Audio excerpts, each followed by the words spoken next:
Lion Sage, Stories for Kids by Satguru Sivaya Subrahmanyaswamy. Lions are called the king of the jungle, but in this book one very special lion is the king of wisdom, teaching us courage to face anything in life, guiding us to be our most remarkable self. Chapter 1. Are you ready?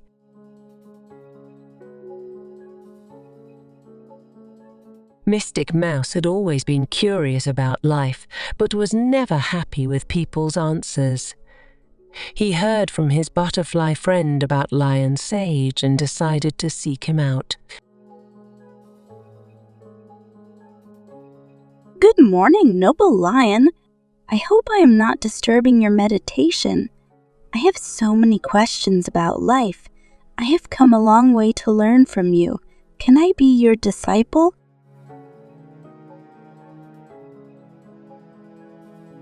Well, little mouse, allow me to welcome you on the great path of self-discovery.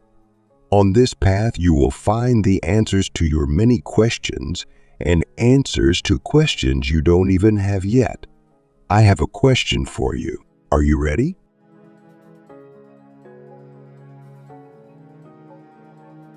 Big cat got your tongue? Never mind. Let's start with easier questions. Why have you made this long, difficult journey? What do you want to know? By the expression on your face, I can see that you want me to teach you about God. You go right for the goal, don't you?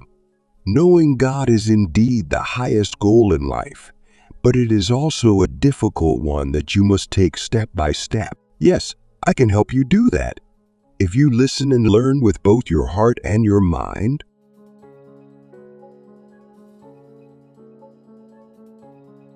You should know, Lion Sage, that I have great respect for you, so you can be straight with me and trust me to accept and honor whatever you say.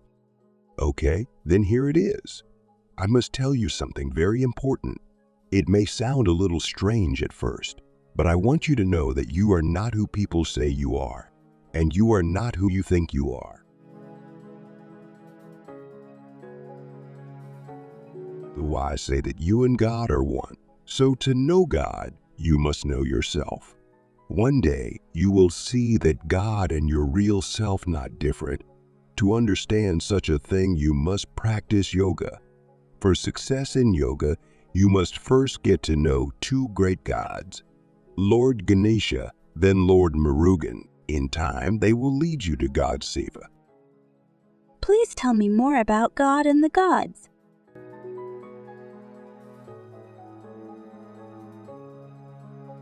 The great and happy Lord Ganesha, the elephant-faced god, will teach you goodness and devotion. They say he brings good luck. He will introduce you to his brother, Lord Murugan, who holds the veil of wisdom, which is a spiritual spear. He will guide you into the world of yoga. There, inside yourself, you will find God Siva, the creator of all, the knower of all. You will learn that there is only one thing that God Siva cannot do. He cannot separate himself from you.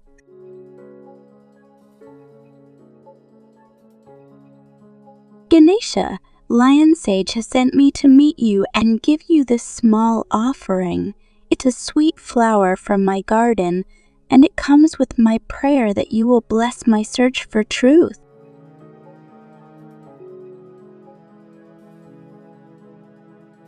See the girl looking into the stream? The water reflects her face, and in it she can see herself. The mind is like that water. When the mind is clear, we see ourselves as we really are.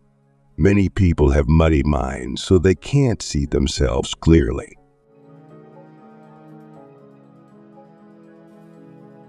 Her beautiful smile tells us she is content, happy with life. Being happy with life is a most natural thing, but so many people don't know this and suffer because of their ignorance. This girl's happiness comes from the fact that she is not confused or filled with fear and anger and other low emotions. Her heart is full of goodness and love of God Siva. My guru told me it takes a lot of courage to be happy all the time. Isn't that an unusual thing to say? But he's right.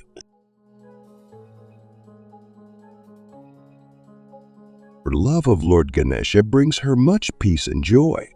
It gives her faith that the gods are looking after and protecting her. Each day, she rings the puja bell and sings. She feels close to Ganesha, and so he stays close to her. She has discovered that no matter what happens in school, she can go home and worship Ganesha and be happy.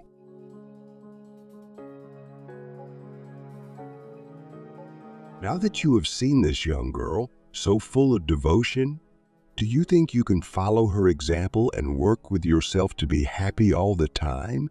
She is strong in her devotion, and this gives her the ability to get through the day and not let other people ruin her life. Yes, I can do that. I will be perfect. Just wait and see. Not so fast, little mouse. Being perfect requires lots of hard work. You can do it, but you need to be prepared for some struggles. Let me tell you a little secret. You are already perfect. Deep inside your soul, everything is just right, just as it should be. Not only you, but everyone is a perfect creation of God Siva. The question is, can you accept this little fact that you may have never heard about before?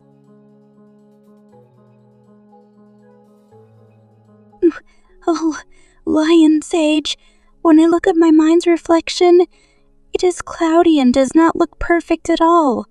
What does that mean?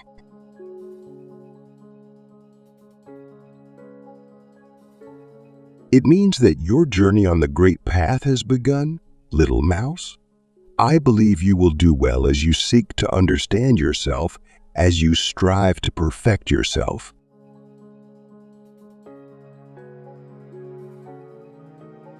I know a wonderful way to clear the confusion from your mind so that your image in the water is clear and perfect. It is called Vasanadaha Tantra, which means the practice of burning up our negative experiences. People have done this for thousands of years, even though today not many know about it. I highly recommend it as a new tool for your great journey. Here's how it works. Find a quiet place where you will not be disturbed. Get a piece of paper and a pen and write down things from your past that made you sad or hurt. Don't worry, no one will read it but you. It's important to be honest and tell it like it is, or like it was. At first, it might not work all that well, but you will find it gets easier the more you write.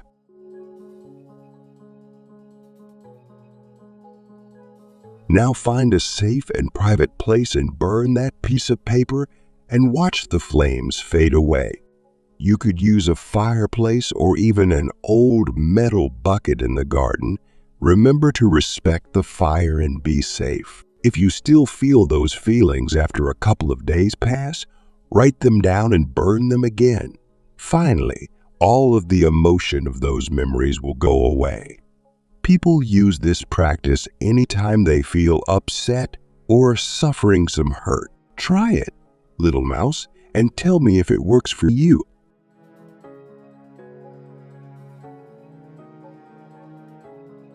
You did it? Burn the past and let it go away. I can see by that big smile that you are feeling much better. You look better and your image in the water does too. That means your understanding of yourself is clearer. Congratulations! You have made a big step toward knowing your true self. I think you are ready to take the next step on your spiritual journey. And so concludes the first chapter of Mystic Mouse's encounter with Lion Sage.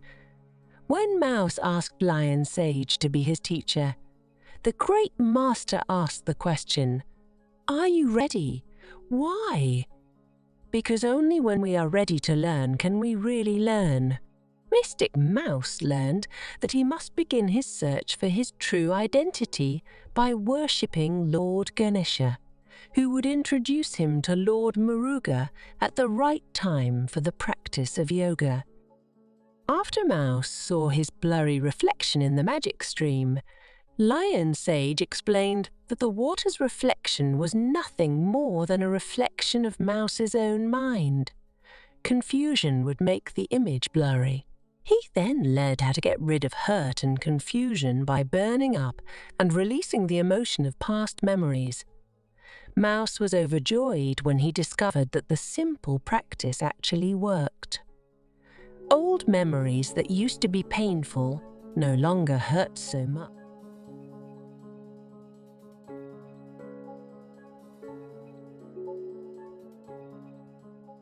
Lion Sage, Stories for Kids. Chapter 2. Who Are You? Great, Lion Sage. Can a little mouse like me understand life and realize God, which you say is the self of all? I am not sure I am worthy. Yes, of course you can. In fact, everyone is destined to know God. You think you are a mouse body, but you are so much more than that. Remember this, you are not your body or your mind or your emotions. In fact, you have lived in many bodies. So, who are you?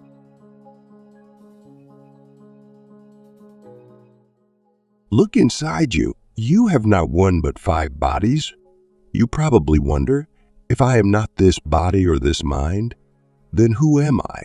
The answer is simple. You are the soul surrounded by 4 outer bodies. Isn't that wonderful?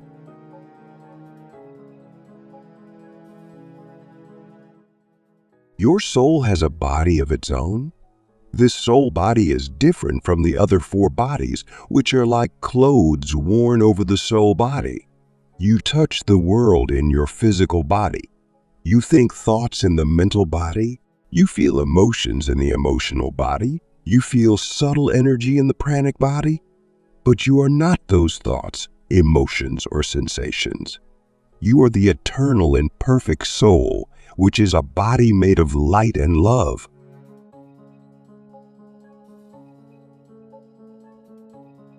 Through many lives, you have lived in these outer bodies that surround the soul and allow you to live and experience things in this earth world. As the soul matures, you begin to see that these bodies are not your real self. They are like layers of cloth that cover a light. Sometimes all these outer layers can seem like a burden.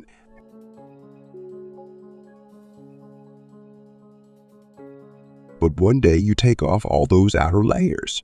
When you do, you see that you are the light and the life within. This moment of freedom is quite blissful, and it is something you can look forward to as you seek the light within.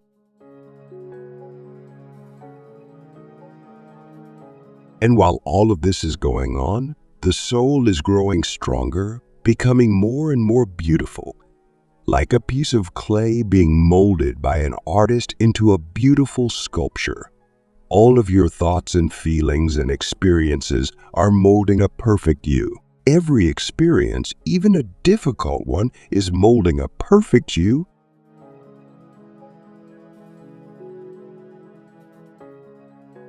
Sometimes you act right, and sometimes you do the wrong thing. But deep inside you are not bad like the tan mouse. You are not good like the brown mouse. You just are, and that you is perfect. You are the soul. This is good news, little mouse, because the soul never dies.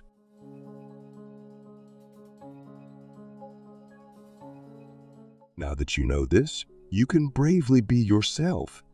Be the light that is the soul, the awareness that is the soul. And you can look at the outside world and the inside of you at the same time. Wow, I never knew the inside of me was so wonderful.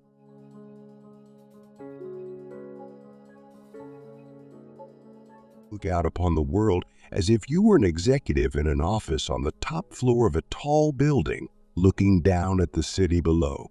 You can see everything all at once. You have an overview of the city that no one on the sidewalk below can see. Now that's a great view.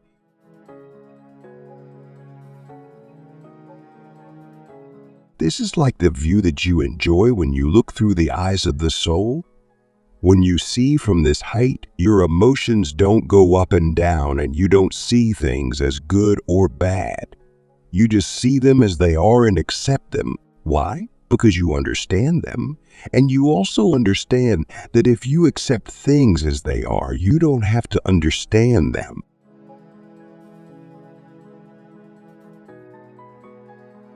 Here we are on the top of the mountains, little mouse. Hang on to my tail. Here at the top it is quiet and oh so peaceful. We see everything in the valley below and even beyond that. Everything is beautiful and perfect. We are not disturbed by anything we see. The problems of the world seem so small and far away. They cannot upset us at all. We call this mountaintop consciousness.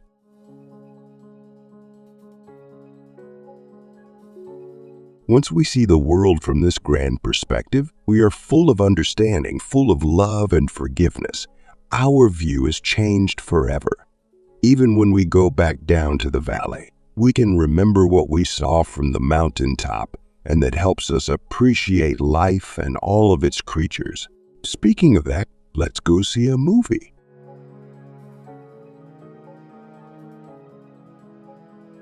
The first time you see a film, you cry if it's sad or you laugh it's funny. The story seems so real that you become deeply involved in the plot and the characters. You cheer the good guys and boo the bad guys. A good movie can change your emotions.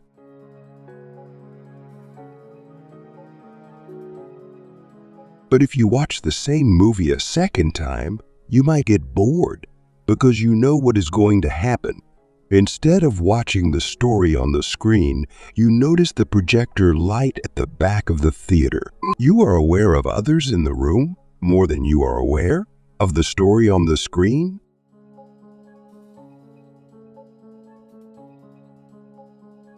You realize that this simple light from the computer or projector is making the images on the screen. The actors are just various forms of light, and it is your own mind that makes them seem real. When you understand this, the images don't seem so real, and your emotions are not affected. It's all a play of light and shadow on the screen.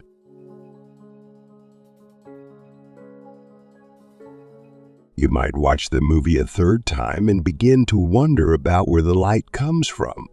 You go to the projection room and see the man behind the scenes running the theater's projector.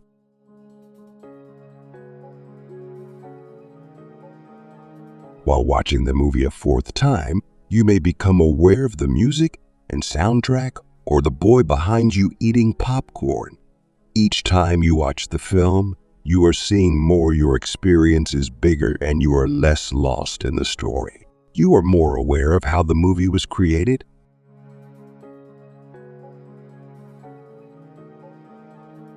Life is like that movie. But in life, you are the writer, the director, and the hero of the story you create. When we look at life like we watch a good movie, we don't ask, why did this happen to me? We know we create our own experiences, and we create how we react to those experiences. It is all within us.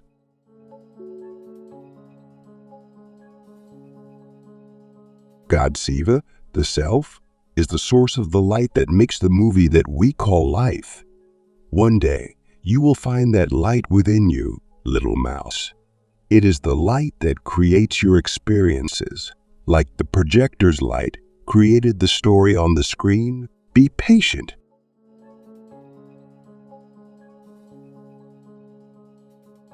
And so, as Mystic Mouse continues his training with Lion Sage, the mighty guru of the forest asks his little devotee, "Who are you?" And through the many lessons that follow, Mystic Mouse learns that he is not the physical body, he is the soul, And as the soul, he has lived in many physical bodies in many lives. He also learns about his soul nature. As he travels with Lion Sage to the penthouse and the mountaintop, he sees that the soul is detached and blissful. He and Lion Sage view a movie many times over. He then learns that as the soul naturally withdraws into itself, experiences are no longer so fascinating and he is not so attached to things. Finally, Lion Sage explains to Mystic Mouse that he and he alone is the source of all his pain and pleasure, and that as the soul he is ever blissful and free. Mystic Mouse shows great happiness with the teachings he has received so far and sits in bliss, knowing he is what he seeks and that one day he, like many before him, will realize the self-God.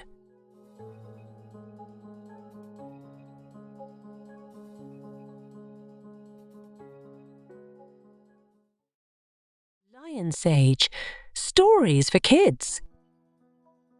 Chapter 3. The Purpose of Life. Good morning, little mouse. Let's begin this new day by talking about the purpose of life. I know it's a really big topic, but also really important. One purpose we are born with is to be ourself. If we are a bird, we live according to the way of birds. If we are a mouse like you, we live according to another way. So a mouse in a bird's nest is a little strange, don't you think?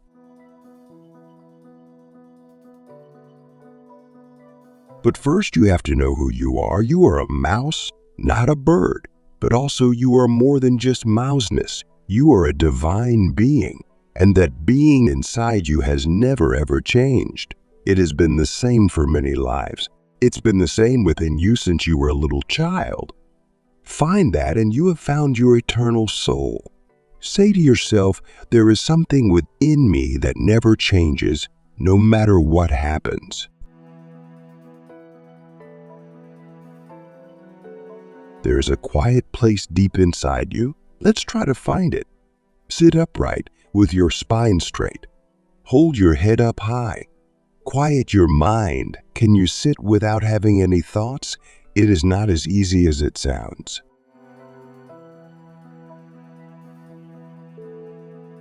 In this quiet state of mind, you are safe and content. And that's great. We all want to be safe and happy. But in this quiet state of mind, you may also find yourself asking why? Why was I born? Why am I here on this earth in a little mouse body? Why doesn't everyone understand me? The answer is that you are here on a wonderful spiritual journey that takes many lives.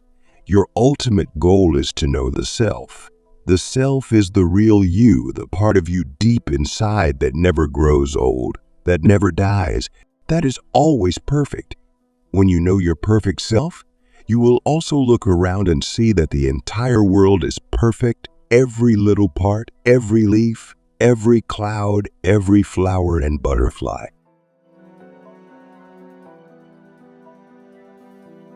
But it's hard to see that perfection when you get a bee sting, right? That really hurts. Sometimes even words can hurt. And when we hurt, we say, ouch, that hurt. Part of the path through life is to learn how to face difficult experiences. The good news is that I can teach you to do that. But you will have to work on your reactions. You will have to see that the bee stung and hurt your body, but it did not change the self within, which was not hurt at all. You are slowly learning to identify yourself not as a mouse with a body, but with something greater.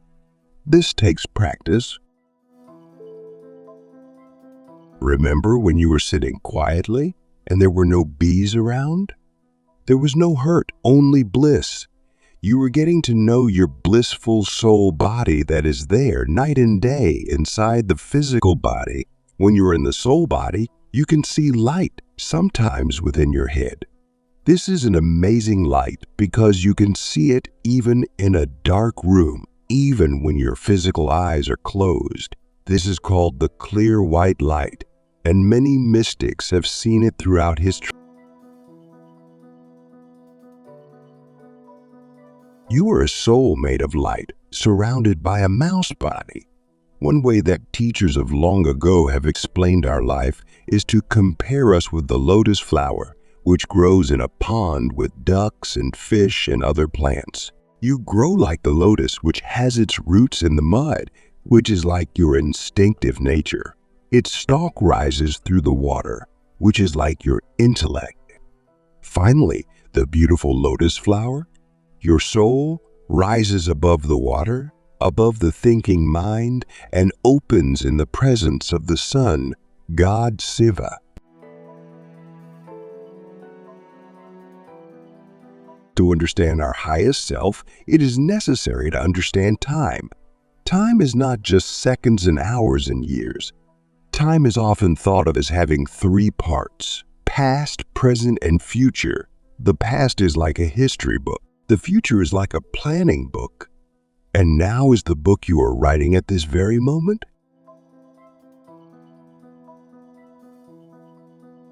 It is so important to be aware of things.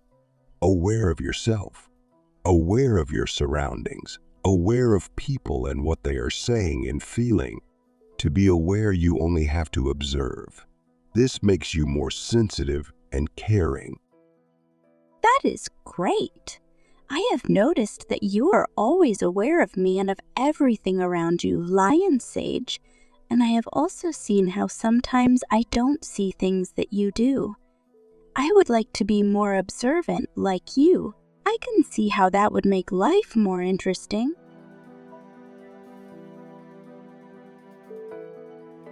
Observation can be so much fun, and it can teach you about so many things. Observe and learn about the cycles of life. Observe and learn what to do and what not to do. See that cute little kitten over there? He's so sweet, but he is not being careful. That snake could bite or even eat him. By observing the kitten, you can learn a lot about caution and how to keep yourself and those you love away from harm. As you continue observing, you begin to realize that you are not what you are aware of. You know this because you can move awareness from one thing to another. You are a free traveler in the universe of the mind. The things you observe or experience, like anger, fear, and sadness, are only areas of mind. You will soon learn a great secret. You are the observer. You are not the many things you observe. We will talk more of that later. Decisions are important keys to a good life. Little mouse, you create your future by the decisions you make. The big ones and the small ones. Always take time to think before you act. Decide to be good and to do that. Goodness will protect you from the hurts of the world.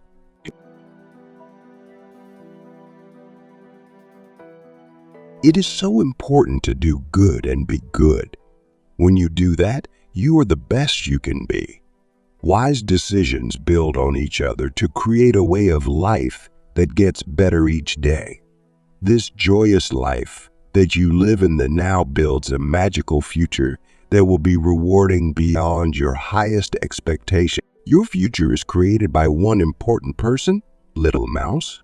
You.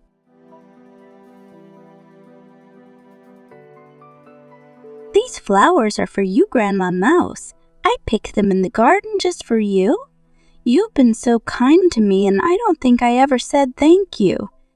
So that's what I am saying now, thank you, for everything.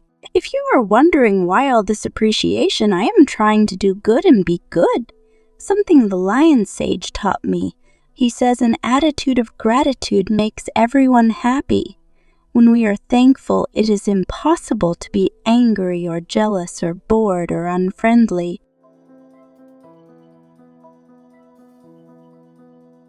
Look back over your life, little mouse. Remember the big experiences and think of all the smaller experiences in between. So many experiences, and this is only one life. How about all of the other lives you have lived before this one? All of these experiences have led you to the spiritual quest.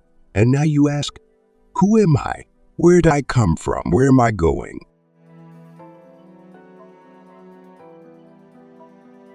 These three questions are so simple, but the answers are not. When the sun is high above us, it asks, who am I? When it was rising this morning, it asked, where did I come from? As it sets at night, it wonders, where am I going? To find the answers, you must learn more about yourself, your past, your present, and your future. Make a list of things that are important to you and put knowing your true self at the top. Adjust everything else you do around your spiritual goal. This will change your life.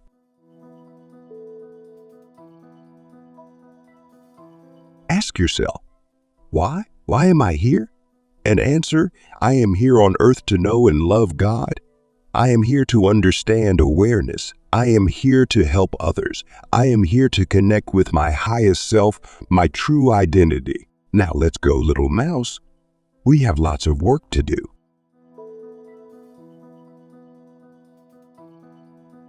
Lion Sage asks Mystic Mouse why and gives him a purpose in life. Through a gentle series of lessons, Lion Sage carefully explains to Mystic Mouse why he is here, why he was drawn to Lion Sage in the first place, and why he now feels the greatest joy he has ever known. Mystic Mouse realizes he was born for one reason and one reason only.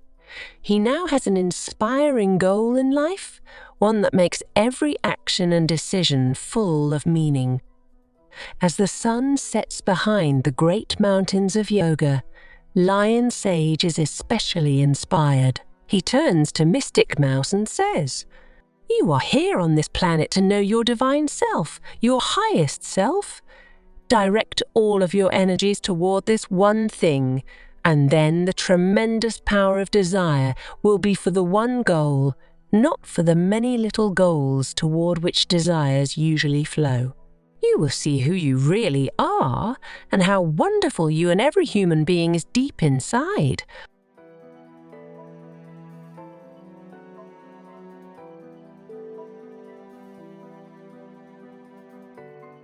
Lion Sage, Stories for Kids. Chapter 4, The River of Life. There it is, little mouse, the famous Ganges River in India. Those people are enjoying its life-giving waters. Have you ever wondered why it is so holy? Because it comes from Lord Siva? Very good. They say the Ganges flows from Siva's hair, but there's more to the story.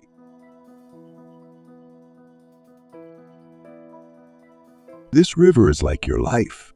As it flows from the high mountains toward the sea, it gets more peaceful. In the same way, you should become wiser and more serene as you get older.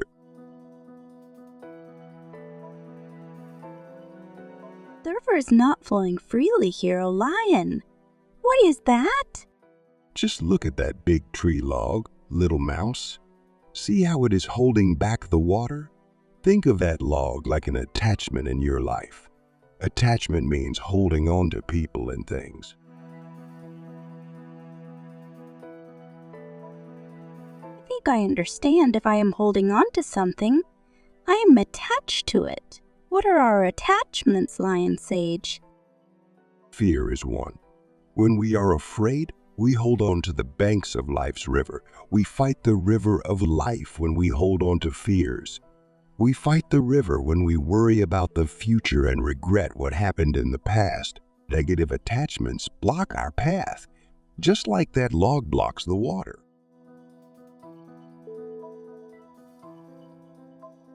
See how that girl and her little brother are attached to their mommy? Some attachments, like a family's love, are positive and useful. Others are not. It is good to strengthen our positive attachments and let go of negative attachments. I am sure that boy's mom hopes he doesn't get too attached to that little frog and want to take it home.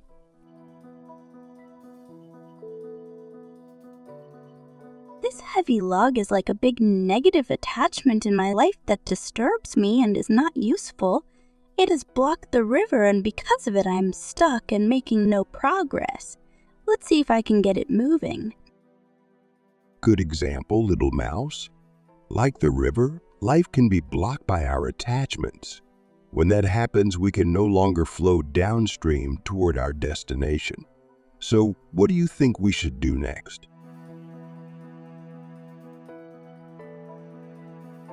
You can remove life's obstacles too, with the power of letting go. We call that power detachment. Being detached means you are free. You don't hold on to things too tightly.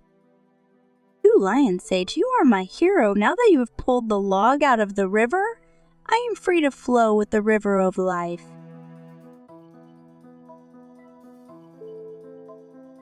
Think about the things you really liked, little mouse. Are you attached to anything you that don't really need? I really love cheese and chocolate. Oh, Lion Sage, should I become detached from everything? No. Only the negative attachments. They are not useful in life. To know the difference, just ask yourself. Is it true? Is it kind? Is it helpful? Is it needed? If the answer to each question is yes, you can go ahead and be attached to that. And don't worry, Mystic Mouse, cheese and candy are okay. If you don't get carried away.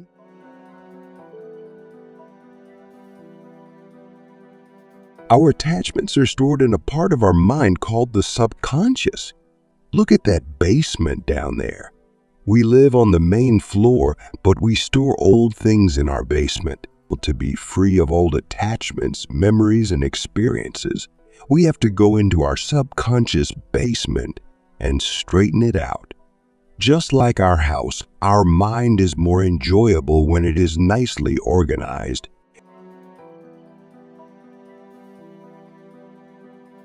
One of the best methods of getting rid of negative attachments is the practice of Ganga Sadhana. Just sit by a stream or river and enjoy the peace in nature. Pray to Lord Ganesha to quiet your mind. Then, when a worry or regret comes up, mentally put it into a leaf and place it in the river. The river will carry the leaf and the thought away. Then offer a flower to the river to thank it for helping you to get rid of negative thoughts. Feel yourself, right at this instant, living in the here and now, floating downstream. See the water around you as your own life force. Imagine it taking away the problems, worries, doubts, and difficult experiences of the past. Let life's river carry you to the ocean, which is the source of all waters. We call that Siva's ocean of oneness. When you reach that ocean, you become one with Siva. That sounds wonderful. With the log out of the way and my worries gone, I can float downstream on this nice soft tube, enjoying the direction life is taking me each day.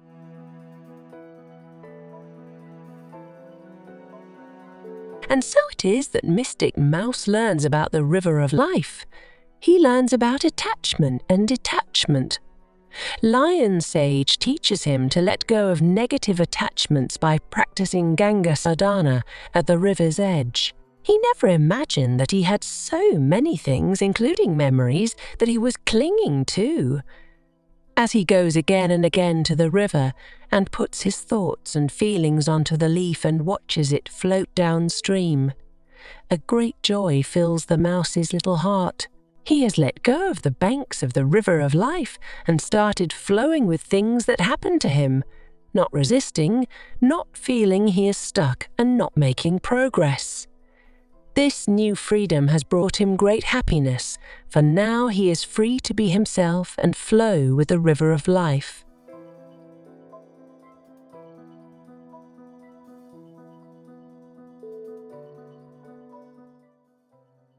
Lion Sage, Stories for Kids.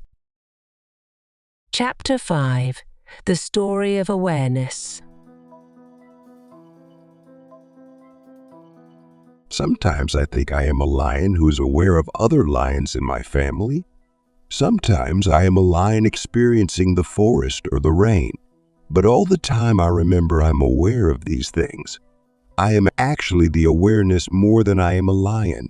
Awareness is like a ball of light that can travel anywhere in the mind. You are that awareness, little mouse. You are that light even more than you are a furry body or a mind that thinks. Isn't that wonderful?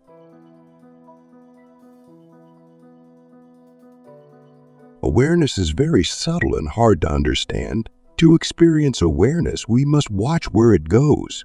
Study your awareness. Watch it jump from one thought to the next, one feeling to the next. We need to live more inside ourselves than in the outside world. And here's a secret. The inside of us is the best part.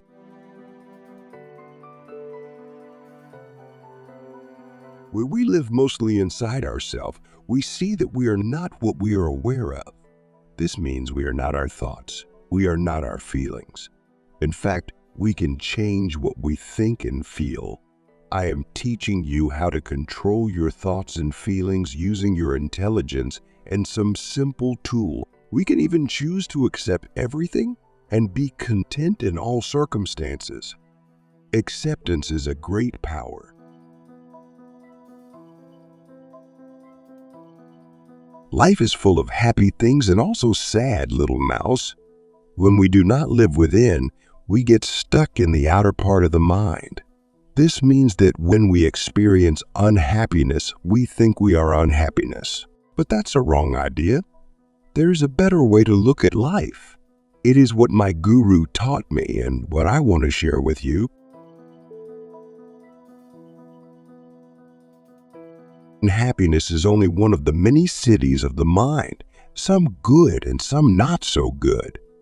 Think about this. When you are in the city of San Francisco, you are not San Francisco.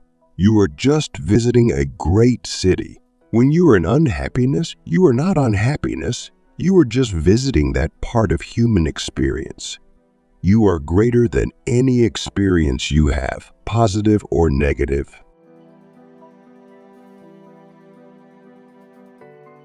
When we find ourselves in unhappiness, we don't have to just wait until we feel better.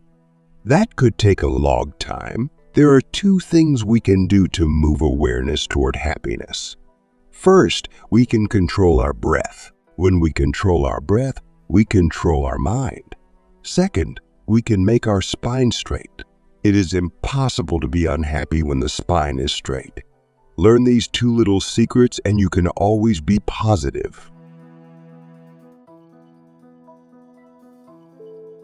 The greatest barrier to happiness is fear. But we can be the master of fear. How? Practice yoga. Pray to Lord Murugan. He can help you with this. Learn to control awareness and find the center of yourself where fear does not exist. In that place, there is only quiet. In that place, there is only happiness. The more you learn to find that place inside yourself, the more magical your life will become. Even if fear seems to be watching, with yoga you will be fearless. Soul body, emotional body, pranic body, physical body, mental body. The study of awareness is the study of yourself. You are awareness and you live in 5 bodies. The most important is the soul body. In 4 other bodies you experience thought, emotion, energy, and physical life. Say to yourself, I am awareness. I am a soul being of light. I am not the body. I am not the emotions. I am not the thinking mind. How do we know these things, you may ask? The answer is that sages have seen them with their third eye. That's right, we have 3 eyes.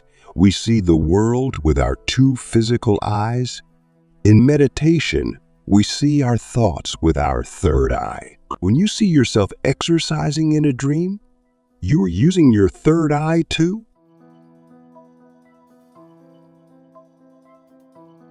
In meditation, have you noticed that awareness tends to bounce from one thought to another like a ping pong ball? To keep awareness still, we control our breath and we use our willpower. If we are successful, the thoughts go away and we are not aware of the outside world at all. We don't even hear noises. We are peaceful and detached. I will tell you how due to this a little later.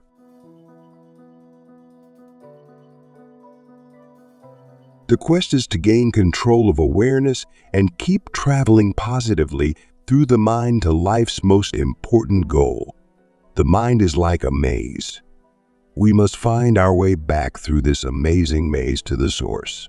This is my goal and your goal. This is everyone's goal, to know Siva, your true self. Siva is there at the center of everything.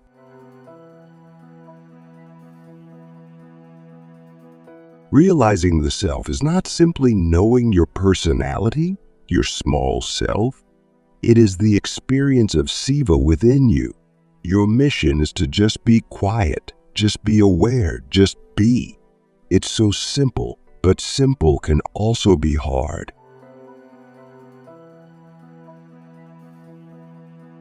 As Lion Sage begins to teach him about awareness, Mystic Mouse knows there is a lot he does not yet understand.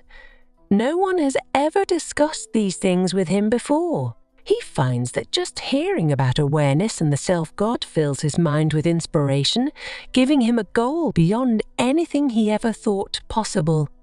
Now he wants to do yoga and sadhana more than ever.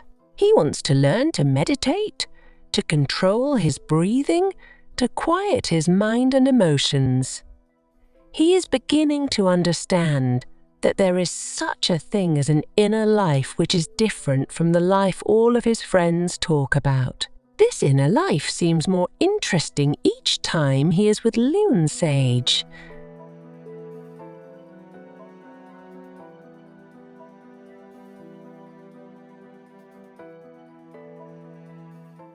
Lion Sage, Stories for Kids. Chapter 6, Wisdom's Path.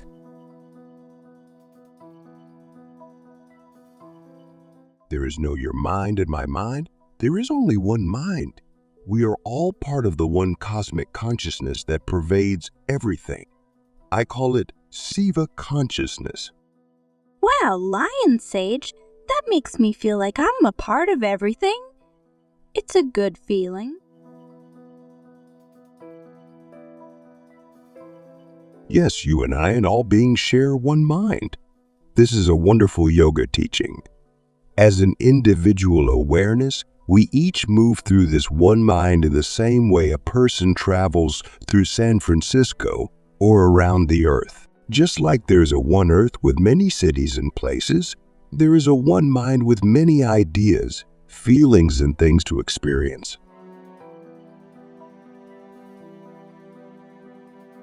When we grow older and look back on our childhood, we think we have changed. But it is only the body that changes. When we begin to meditate, we see that awareness is our real identity. This awareness was the same when you were 2 years old as it is today. Awareness is perfect and does not change. It is the same in happiness as it is in sadness. It is simply aware. You are that awareness which is perfect right now. Here's another secret, little mouse.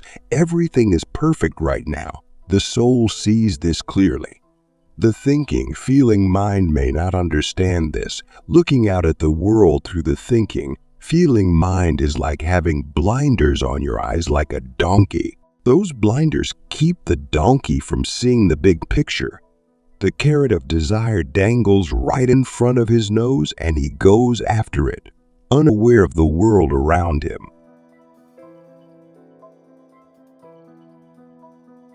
After much research, I've concluded that love is the solution. I knew it all along.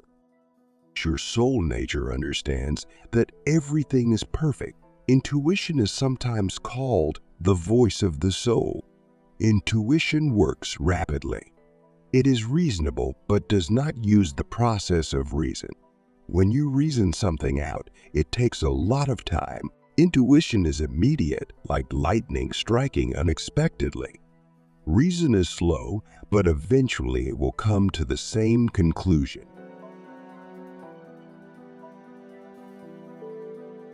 Our spiritual nature is wiser than our thinking mind or feeling nature. Your thinking is conscious, but your spiritual nature is superconscious. As your soul awakens, you observe more, you see and understand more. One way to observe more is to talk less. Talking takes a lot of energy. Not talking all the time allows you to watch things more attentively. By making this a strong habit, you will come to know the superconscious.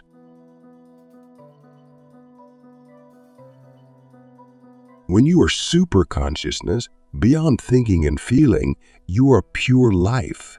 You are the same life force that flows through people, through animals, through trees, through plants, through water, through air. When you experience this, you feel at one with all things.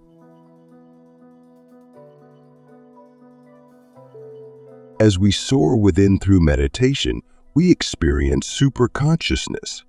And in one lifetime or another, we each have the ultimate inner experience. What is it? It is awareness dissolving into itself, beyond even the superconscious mind. After this self-realization, you see life like a film, a movie of actors and actresses, and you are part of the cast. You have become the watcher of all that happens, and you know without a doubt that you are the writer, director, editor, and leading actor in your own film called life. In this chapter, Lion Sage explains wisdom to his furry apprentice. Mystic Mouse is happy to learn his true identity, to know he is more than just a mouse. He discovers that there is only one mind, and that he shares that one mind with his guru, Lion Sage, and with all beings wherever they exist in the universe. Then he learns about awareness, which is his true identity. He learns that yogis can control their awareness and move anywhere in the mind they want to go. Lion Sage reveals to him that everything in the world is perfect when we see it from the spiritual perspective. Mystic Mouse hears about intuition, the voice of the soul.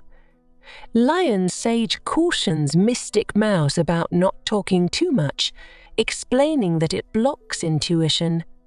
The sage then inspires his tiny friend with a glimpse of the self beyond the mind. It's almost more than Mystic Mouse can absorb in one afternoon, but he vows to ponder all that has been said.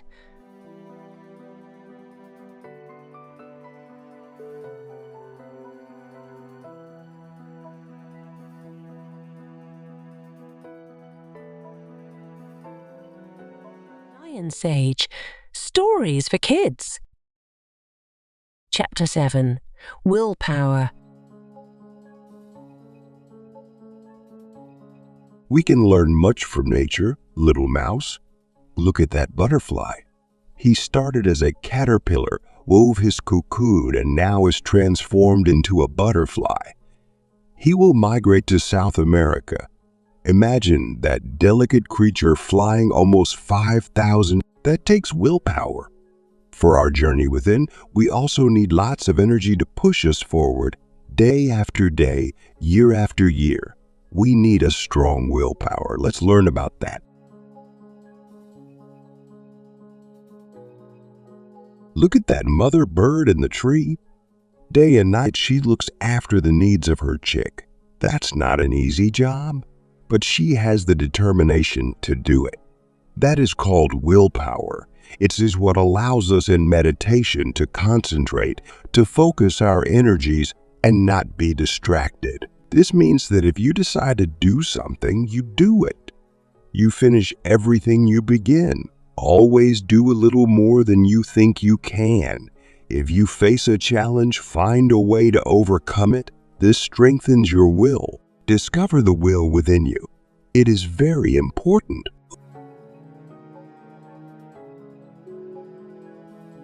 Willpower is the fuel that carries awareness through all areas of the mind. Will is that spirit, that life force, that lets you achieve inner and outer goals. Nothing is impossible when you know how to use your unlimited power of will. You have all the willpower you need to finish any project that you have ever started, to do good things and handle your daily life in a positive and happy way. You just have to use your will. With a strong will, you could even climb the highest mountain on earth. Willpower is like a muscle. The more you use it, the stronger it gets. If you are collecting sunflower seeds all day, the body gets tired. You want to quit and go home. But if you quit, you and your friends will go hungry. So you keep working until you have enough for dinner. That mouse has a strong will to get things done.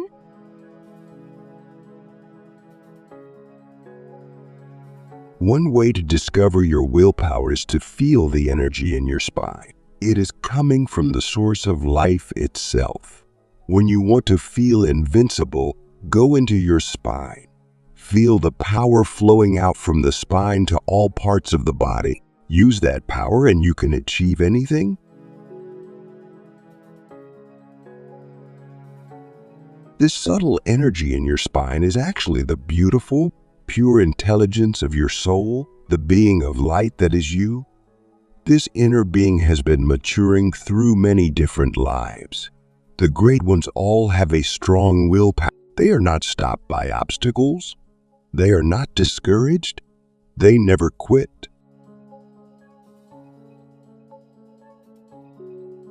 I can see you understand the importance of willpower, little mouse. If you want to climb a mountain or reach the Guru's grace, you have to be strong. Great things in life require effort, and effort is another way to say willpower. The first challenge when we begin to meditate is controlling our breathing. Proper breathing is very important in yoga. It helps control awareness. Until you learn that, your mind will run here and there. A bug might fly by, or you could feel hungry, or your iPhone could ring, and you will forget your meditation.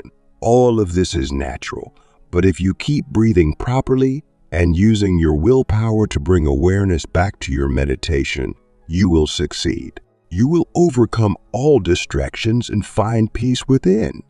Now, little mouse, do like the yogis do. Hold the right nostril closed with your right thumb and breathe in on the left.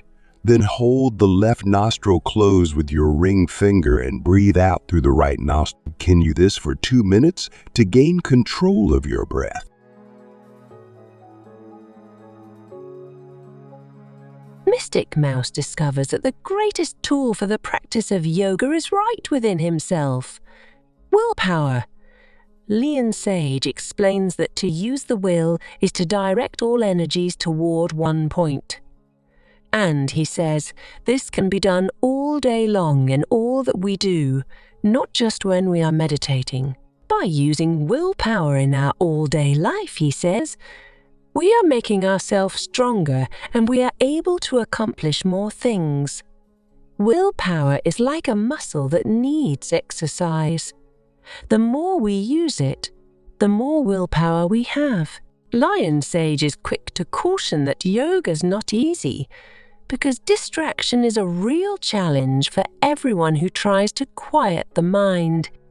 He teaches his furry friend how to breathe in a controlled way, like the yogis of India. With all of this new knowledge, Mystic Mouse is more eager than ever to face tomorrow.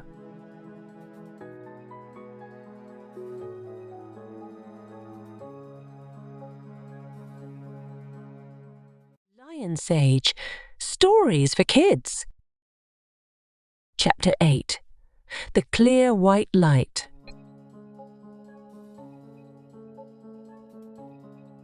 Just like you look at me as your spiritual teacher, I also have a guru who guides my life.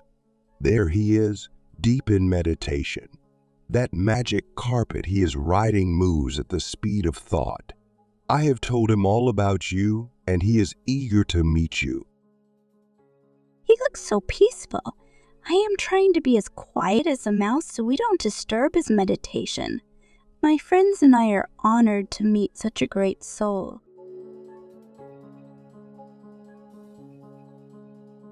How does he not fall off that flying carpet? O great guru of the light, which is clear and white, we greet you with much respect. These are my friends. Please teach us about the now.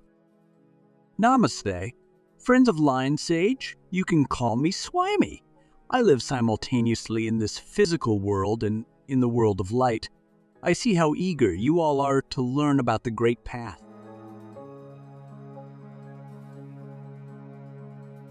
Past, present, and future. Swami shows Mystic Mouse the secret of the now. It is a secret that anyone can know, but not many people do. Swami says now is the only real time.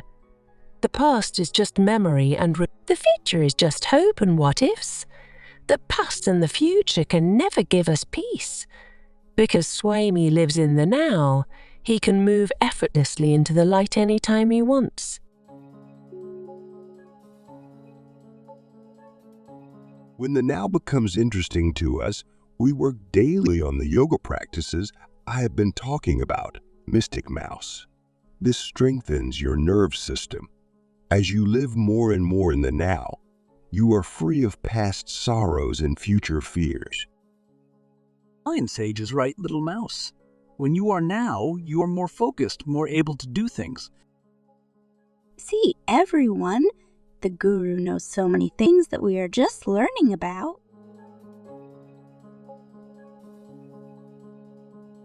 Here we are, little mouse, following the guru through the forest of life.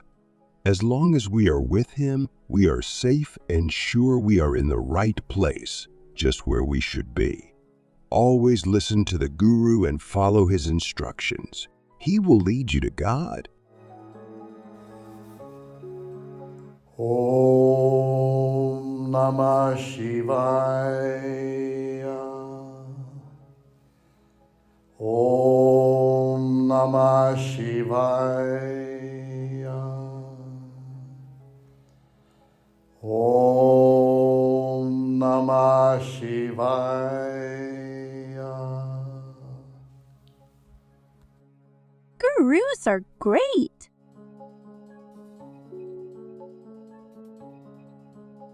Mystic Mouse works hard to quiet his mind each day, to seek the light within. The harder he tries, the brighter the light becomes. The light of understanding changes his life, changes the way he sees everything. It's not the absolute truth, but it is a big step along the way.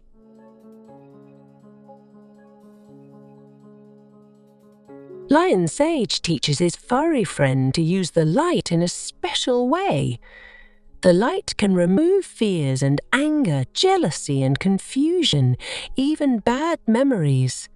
So Mystic Mouse learns to go into meditation when problems come up and to enter the inner light. He floods the problems with love and light and sees them go away. At first he was amazed by this, but now it has become normal.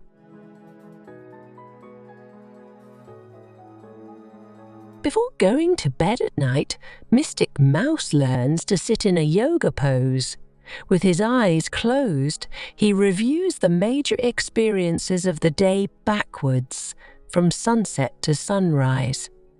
In doing so, he may discover reactions that were not. He then turns within to the inner light, and these negative happenings magically melt away. Once he understands the day's happenings, he can sleep peacefully, eager to greet the next morning.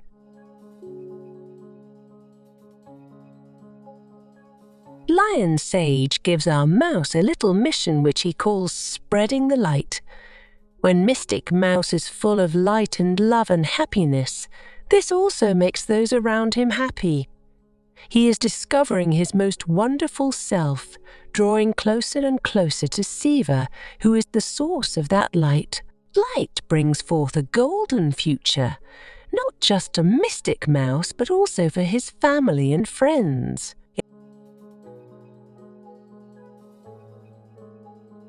Mystic Mouse asks Lion Sage, "What is it like to be in the clear white light?" Lion Sage replies, "It is as simple as sitting in a darkened room, closing your eyes in deep concentration and finding the entire inside of your head turning into light. At first it may be only a dim moonlight glow, a pale flicker of different colors, but then it becomes as bright and intense as the noonday sun. Finally, it is crystal clear and white. In this adventure, Mystic Mouse learns of the importance of a wise spiritual guide, a guru. He learns more about living in the eternal. Finally, Lion Sage teaches him how to review his day before sleep so that every experience he has is understood and accepted as good. After practicing this for a while, he finds he sleeps better and starts the next day with a positive attitude. He learns how to enter the divine light within himself. This makes him feel closer and closer to Siva, closer and closer to the soul deep within him. He feels thankful for all he has and all he has learned so far on the great path.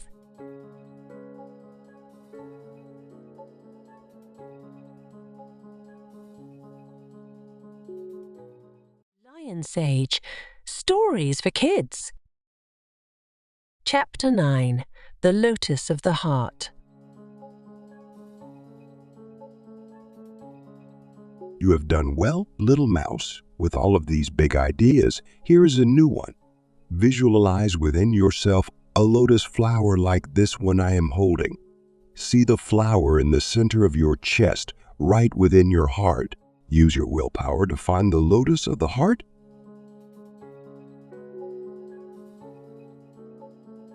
Lotus flowers are so special.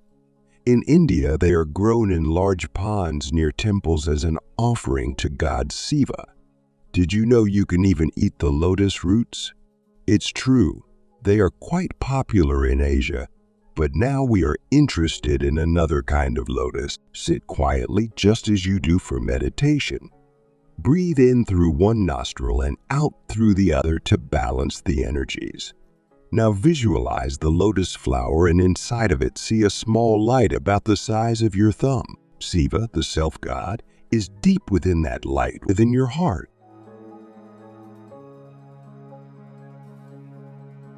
When you turn inward, it is possible to feel and see that light within you. Sometimes it may be soft like the moon's light, and sometimes it may be super brilliant like the white light of a lightning bolt. Once you find it, ask yourself, where does this light within me come from? It comes from someplace, right? Go deep within. Try to find its source.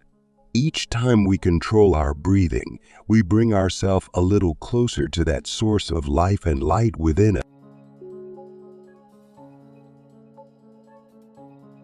Remember when we talked about detachment? Did you know that the lotus leaf is a symbol of detachment in India? It's true. Watch as I put drops of water on the surface of the leaf. As I move the leaf, the water turns to little balls and the leaf does not get wet. Isn't that amazing? When you are detached, you are like water on the lotus leaf, which does not get attached but moves freely, not getting stuck anywhere.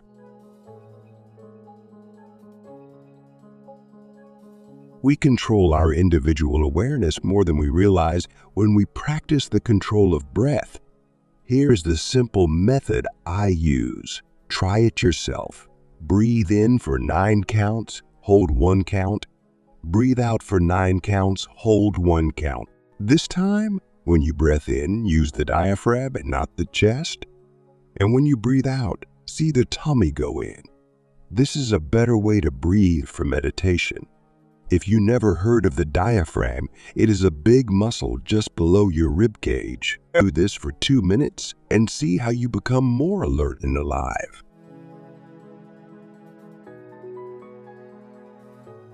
Here is an amazing fact, little mouse. You create everything with your own mind. Isn't that amazing? The mind is form, ever creating form. That is a mystery to meditate on. Here is another thing for you to ponder. Everything exists within you. You are an extremely important part of the universe. Both gross and refined experiences help us grow strong. Little mouse, something I know you want to do. Here you can see the desert and dangers behind you and the happy forest in front of you. You always have a choice to turn your back on the negative and move forward into the positive. When you feel unhappy, sit down and breathe deeply.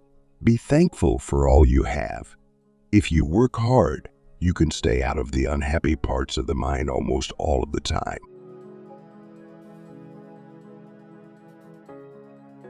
It is important for you to learn from the cycles of life that repeat themselves. You have heard the saying, what goes up must come down, like a ball thrown up into the air. Your actions create experiences. Your same actions create the same experiences.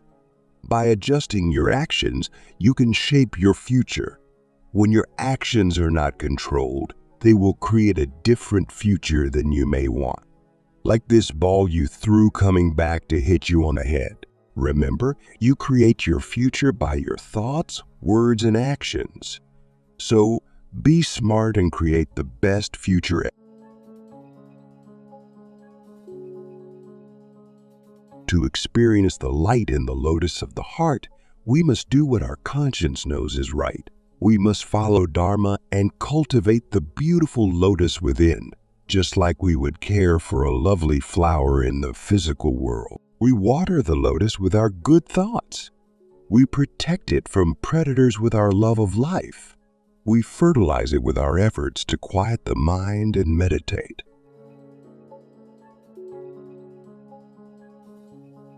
If you follow Dharma and do all of the things that you know you should be doing, your future will be bright. Imagine you are flying along a mountain road, heading toward the sunset on the horizon. The road is like Dharma, which leads us along the good path toward God. As long as we follow Dharma's road, we will be safe and reach our destination.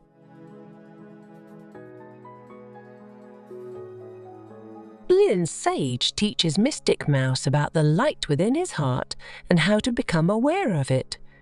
He reminds his furry student that the light within the lotus of the heart is always there, always has been, and always will be. Mystic Mouse just has to become aware of it. Mouse also learns more about a method for controlling the breath that he has been waiting to hear about ever since his teacher explained how important that can be. Lion Sage speaks of the need to live life well and to be good, for this will keep us in the higher states of mind and help us avoid states of mind like fear, anger, and depression. Our curious mouse also learns about the importance of Dharma, the good path that helps keep us safe and also guides us toward the goals for which we were born on the earth. All in all, a good day's work for both of our heroes.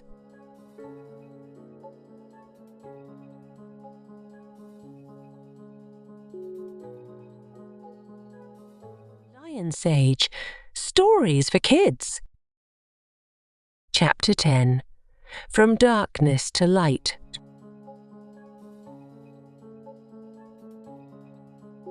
There is light and darkness in the world. Little mouse, many people live in dark and unhappy states. It is not their fault. They just have never been taught what I am teaching you. I want you to always be happy, always live in the light. Light is another word for love. Light is another word for awareness. The deep truth is you are more the light you see in your mind, and you are the body that you live in each day.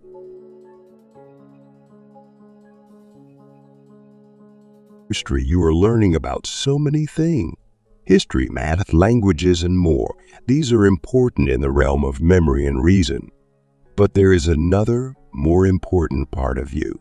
That is intuition and insight. If you only rely on memory and reason, darkness can come and you may feel sad or full of doubt. What is the solution? Learn to follow your intuition. Learn to listen to the still, quiet voice inside that can guide you when thinking just doesn't work.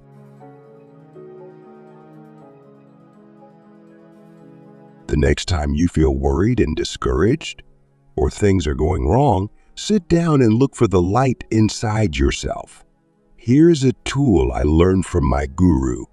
If you cannot find the light, visualize a flashlight shining down into the top of your head and filling your body with light. Just sit in the light for a minute or two. All the dark difficulties will be washed away. Try it. Sad feelings are natural because so many things can happen in our life. But know this, we can send sadness away if we follow some simple rules. First, never stay discouraged. No matter what crazy things happen to you, it's really not helpful. And second, always trust that things will turn out well. If you do, they will. You are special, mouse, and you can get through anything life throws at you. You are so fortunate, little mouse. Most people go through life reacting to the good and the bad. They don't have these tools to apply to keep them steady and happy, and they don't have the understanding that they are not sadness or disappointment. They are the awareness that experiences these things. Shall we learn another tool?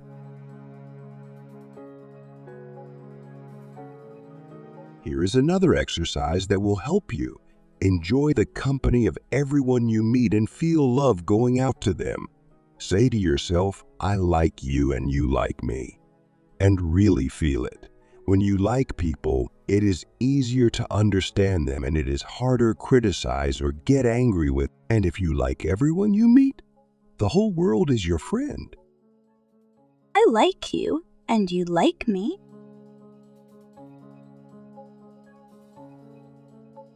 That brings us to a third exercise, the yoga break.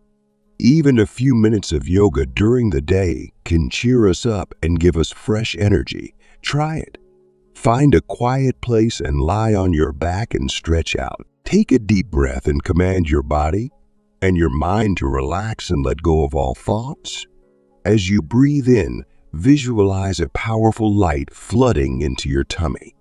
As you breathe out, allow this light to fill your whole body. This will make you content and peaceful no matter what is happening in your life.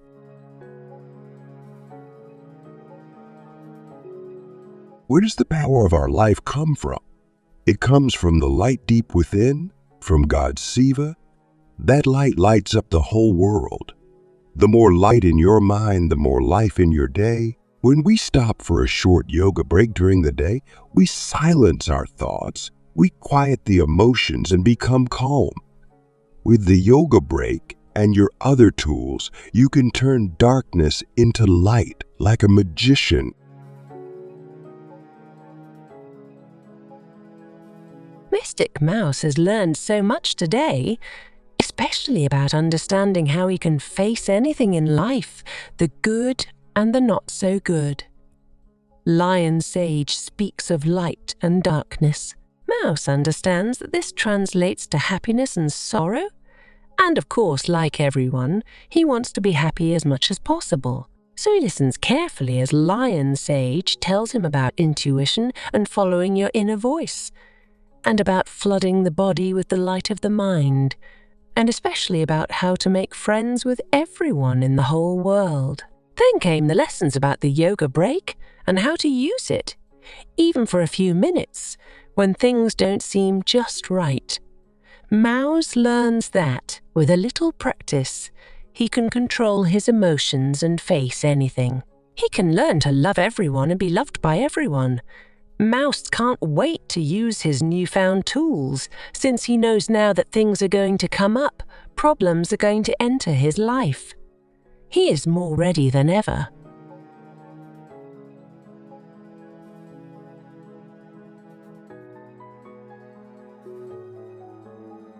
Lion Sage, Stories for Kids. Chapter 11. The Power of Affirmation.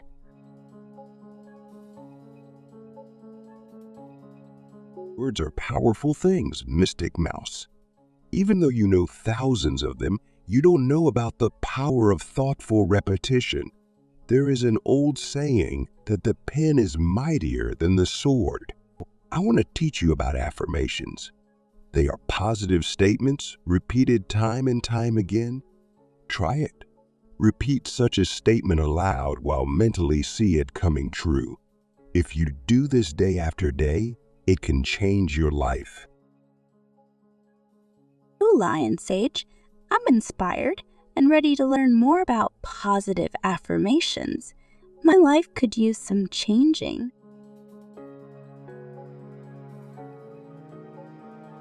Remember our talk about the subconscious basement? That's the part of your mind that stores your past memories and feelings. Your habits, your fears, and your strengths all come from the subconscious. The good thing is that it can be remolded like we can mold clay pots with our hands. You can use affirmations to mold your subconscious. With affirmations, you can change habits and build confidence.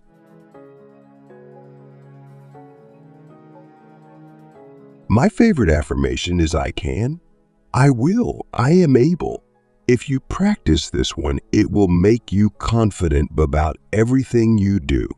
It will help you to solve any problem, but I have to warn you that when you begin repeating the affirmation, your subconscious may You may still have feelings of I can't, I won't, I am not able.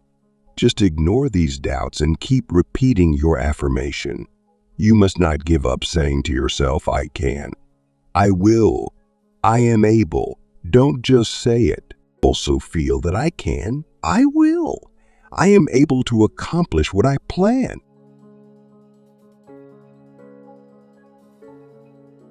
Each day we make affirmations without even thinking about it. You might say, I love cheese, I don't like peas. Or, I am smart but not very musical.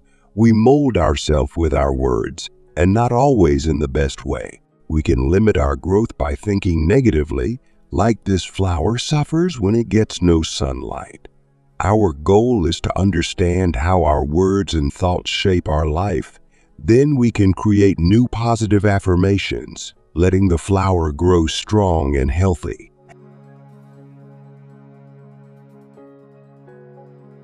The power of thought is strong, but it lasts only a short time. Feeling is longer lasting. Feeling is the power that awakens the knowing consciousness. For example, if you want to become good at music, work to awaken that feeling. Feel like a great drummer feels when he performs, and let that feeling grow stronger each time you say your affirmation. I am smart. I am beautiful. I am talented. Here is another great affirmation. All my needs will always be met. Say these words at the same time. Imagine how it feels after all of your needs have been met. Do you feel that? Until you find this feeling, the affirmation will not work so well. Every time you have a need and that need is met, there is a special feeling. You must hold on to that feeling when you speak the affirmation. You then invite your intuition to create an abundant future. Oh, my needs will always be met. All my needs will always be met. All my needs will always be met. I am the master of my body, my mind, and my emotions. I am the master of my body, my mind, and my emotions. This is another great affirmation, little mouse. Now here's the key. Quietly, without thinking, feel and visualize that you are the master of your body, mind, and emotions. I am the greatest archer in all the world.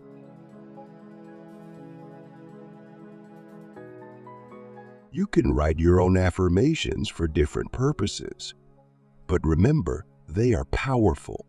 Word them carefully and use them only in ways that help your spiritual life. Isn't this fun? Try 2 or 3 and let me know how they work. Go ahead, make a new affirmation. How to write a new one? Let me try this tomorrow. I will not be tired. No, let's see. Tomorrow I will be sort of happy. Let's see. I've almost got it.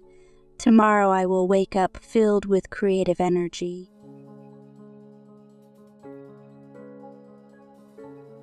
The affirmation, "I'm all right now," quiets fear and worry and makes you feel safe.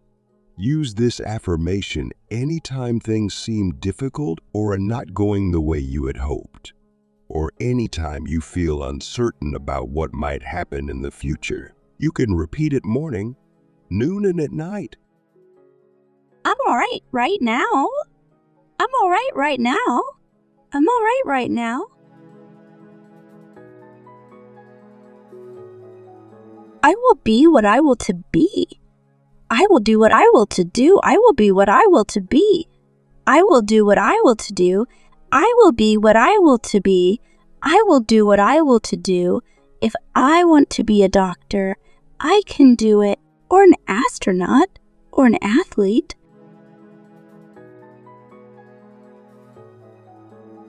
The greatest thing that a seeker can learn is that all knowing is within. Go to the great superconscious school within you and bring forth knowledge. In his 11th adventure, Mystic Mouse discovers that affirmation is one of the greatest tools for awakening confidence and a positive attitude. He is determined to use affirmations to overcome fears and limitations, to awaken his many talents so he lives the best possible life. Lion Sage gives his students several affirmations and even teaches him to write his own. Soon Mystic Mouse is saying these positive statements whenever he needs a little boost, whenever he is a little worried about how things might work out. And just like magic, he finds that these simple statements take away his worry. They take away his lack of confidence. And they take away all that is not right in his mind and mood.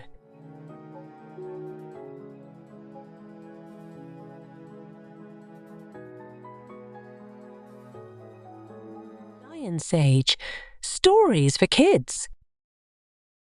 Chapter 12, Beginning to Meditate.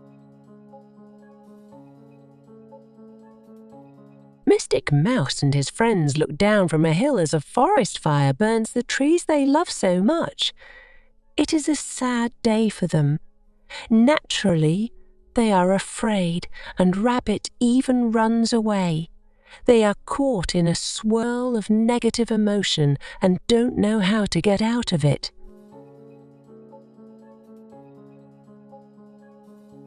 But there is a way to calmly face every difficulty, even forest fires. Just a few minutes of meditation in the morning and evening can change your life. This practice will allow you to stay peaceful while others suffer fear and panic. Lion Sage, this sounds so helpful. Just what we need today. Tell me more.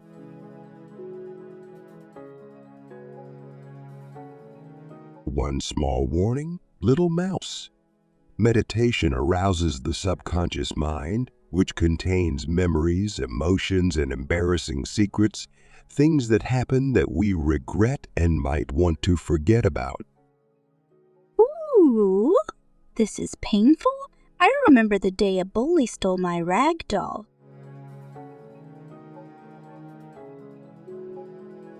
Whenever your negative past arises, patiently write it all down on paper and burn it in an open fireplace. As the memory you have written burns, see it disappearing from your life. Just seeing the fire burn makes you feel better. This is your special tool for removing the pain from bad memories. It is a practice you can use for the rest of your life. I bypassed memory. The fire is taking you away. No need to ever return.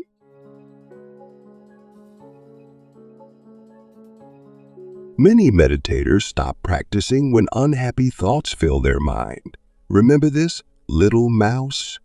Everything we face is part of God's divine dance. Armed with this knowledge, we approach our meditation with a spirit of acceptance and devotion. Our meditations give us strength and knowledge to face anything.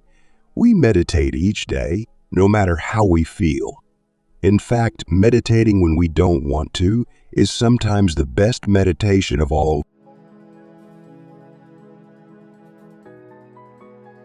Sitting in meditation, you must be more alive and alert than a tightrope walker balanced 300 feet in the air. Do you suppose he becomes sleepy or allows his mind to wander? No, he is perfectly concentrated on his task, living in the moment with great intensity. That is how a strong meditator experiences life. He is alive, he is alert, he keeps his mental and emotional balance in all circumstances.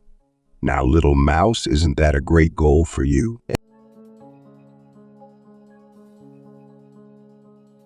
The skilled meditator learns that he is the watcher. He is pure awareness. He sees many things that most people do not. When he looks at an oak tree, he sees the acorn, the young seedling, and the mature tree all at once, in an instant. He understands the entire life of the tree in that brief moment. He understands the cycles of life and the meaning of life. Those who meditate see how magical and mysterious life is. They see beyond the obvious, and so their inner life is rich.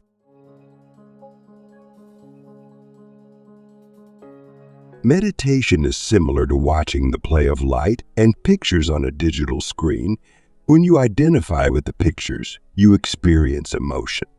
But if you identify with the light that produces the story, you are just a witness and you experience peace. The pictures and the light both have their source in God. Here is something you can practice. This evening, while watching a movie or video, keep your awareness focused more on the light than on the pictures. It might be a powerful action film that disturbs your emotions. If that happens, write the experience down and burn it up. See if the writing helps you to let go of the reaction and become centered again.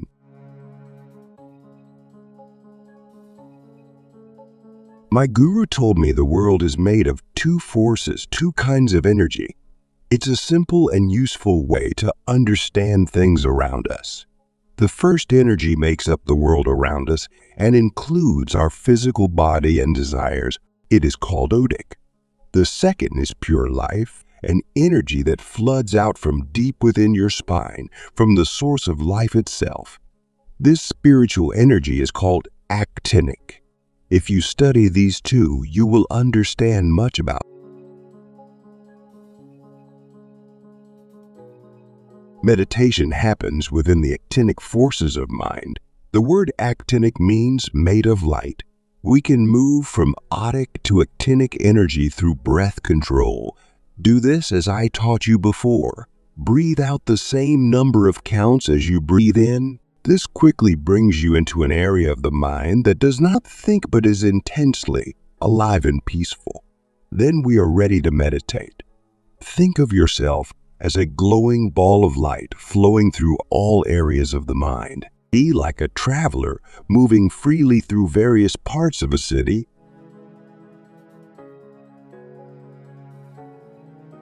To meditate, even for 10 minutes, takes as much energy as running a mile. At the same time, it fills and thrills us with energy to use in the external world.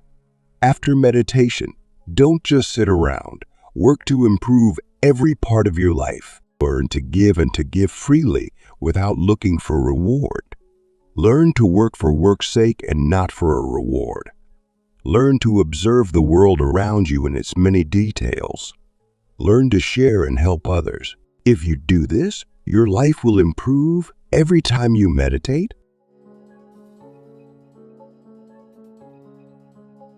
When you meditate, little mouse, approach it with full energy, for you are becoming more alive. You are diving into the very source of life itself. That life is more you than your hands or feet. It is more permanent than any memory. It is pure and divine. The more you meditate, the more you get to know your real self. As you sit in meditation, be like the spaceman high above the surface of the earth, looking down at the chaotic forces of the world. From this high place, you can understand many things about life on earth. From space, both inner and outer, you see the oneness of all life on our little blue planet. You see that all humans share this special home, and you understand deeply how important it is to protect the planet. The finest times to meditate are in the morning at dawn and in the evening around sunset. Your meditation should be at least 5 minutes long to begin with. The more you practice, the easier it will become. Lion Sage taught me the importance of positive habits. He will be proud of me if I can meditate twice a day.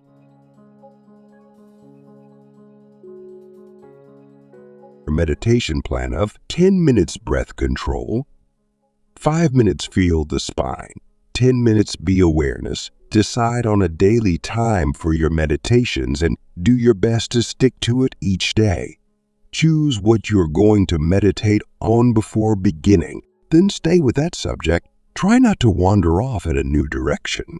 Discipline is the key. Mystic Mouse's 12th adventure with Lion Sage was all about meditation. He asked himself lots of questions. See if you can answer them before he does. 1. How can meditation change my life? 2. What does Lion Sage say I have to face and understand when I begin to meditate? 3. How is the meditator like the tightrope walker? 4. How is meditation similar to watching television? 5. What are the 2 forces that we become conscious of when we begin to meditate? 6. What happens when I control my breath in meditation? 7. What does it feel like after a good meditation? 8. What should I do after meditation? 9. What are the 2 best times to meditate?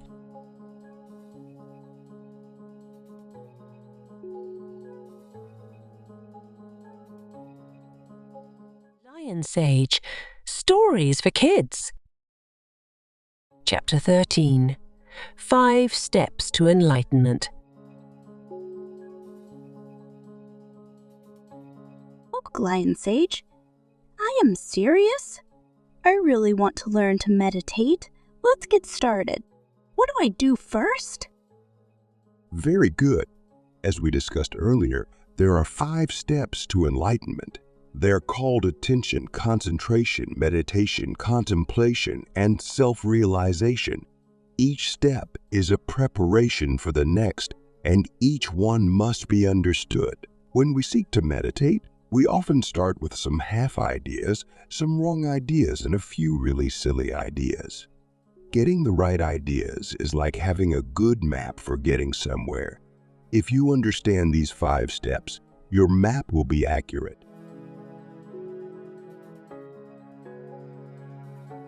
When we first start meditating, our awareness is bouncing through many areas of the mind.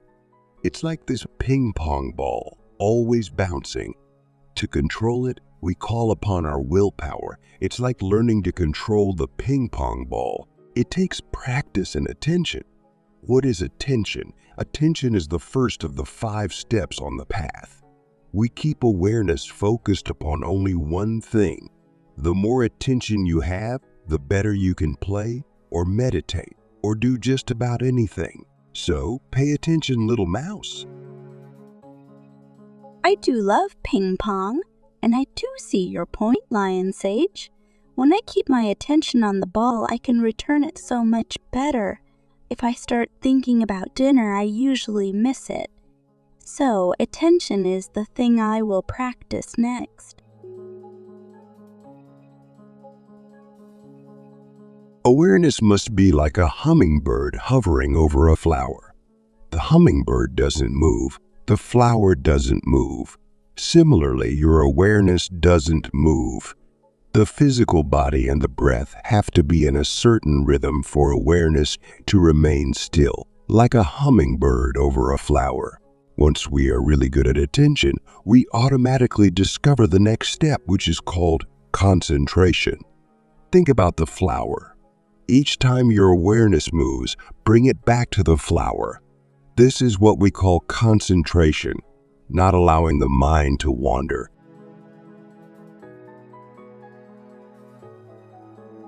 Meditation and concentration are similar. Meditation, the third step, is simply a more intense state of concentration. Meditation is careful, close study of the flower's elements and energies. In meditation, you are observing it with so much interest that you forget that you have a physical body. You see the flower in all phases of life, all at the same time, from its beginning to its end. This is meditation. When you are in meditation, you see the world more fully, more deeply than in everyday consciousness. When you are in meditation, you are learning new things from within yourself that no one ever taught you. This flower is so fascinating, I could think about it all day.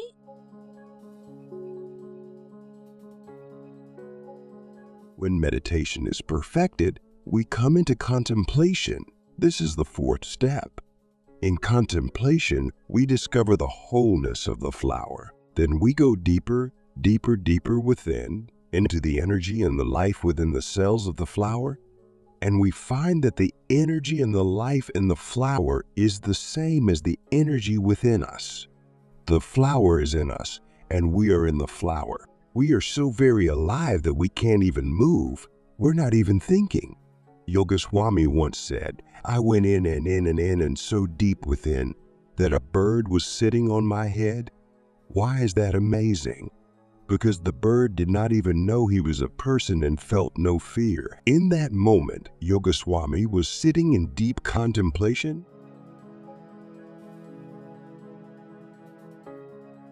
From contemplation, we move into the fifth and final step, self-realization. In this deepest state, it is almost like we go within one atom of that vast energy and move into the source of all. There's really nothing that you can say about it. You cannot put the experience of the self into words. There are no areas of the mind in which the self exists. Yet, if it were not for the self, the mind and all things would not exist. You have to realize it to know it. And after you realize it, you know it. It is Parasiva, the highest of all things in the universe and beyond the universe too. It is the goal of life on earth. Little mouse, your goal and your highest self well worth striving for. To understand self-realization, visualize a lake. Beneath the surface of the water is the unknowable self. The surface of the water, just the surface, is contemplation.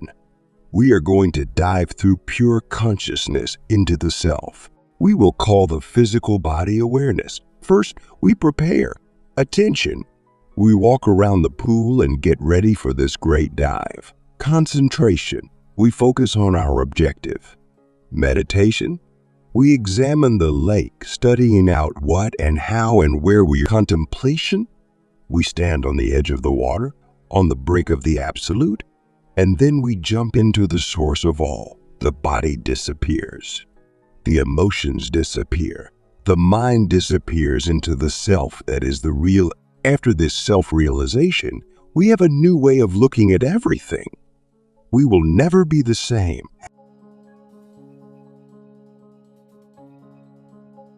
I remember when I first heard of the mysterious self within. After the deep samadhi of self-realization, we see things the way they are. We see things from the inside out. We look at a tree. We see the life energies of the tree. Then we see the leaves and the bark. And we see ourselves in everyone and everything in the universe.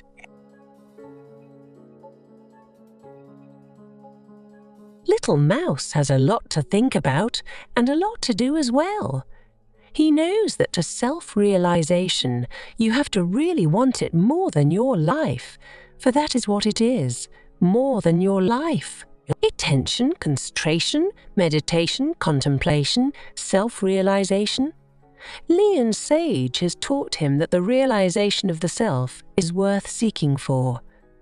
It is worth striving hard for, to be achieved by all souls at some point during their many lifetimes. Mouse sees that we are not on this planet to become educated, to get things, to make money, to have fun, to dress up the physical body, to acquire property, to feed ourselves. We are on this planet for the realization of the self, to know God and our oneness with God and with all things.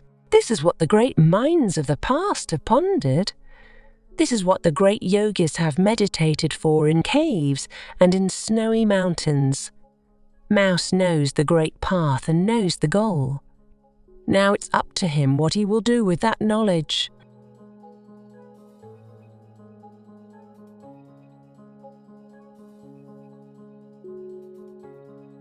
Lion Sage, Stories for Kids.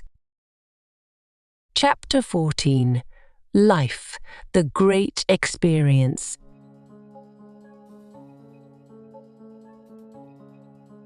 At one time or another in life, each of us has had similar experiences of temptation. There were times when we did things we knew we would be sorry for later. The knowing of the law of karma is within us. The yoga student must establish good basic principles in his life. He must try very hard to do this always, harder than the average person who is not trying to understand life and God. If you take that cheese, little mouse, know this: something will be taken away from you one day. To understand the experiences of life, we must ask ourselves, what does this experience mean? What lesson have I learned from it? Why did it happen? We can only find answers to these questions when we have established a foundation of dharmic principle. That means being good and doing good. Dharmic principles are the laws that govern action and reaction, known as karma. Let me see here. Why did all of these things happen to me? How did I create these experiences? Some good and some not so good. What do they mean?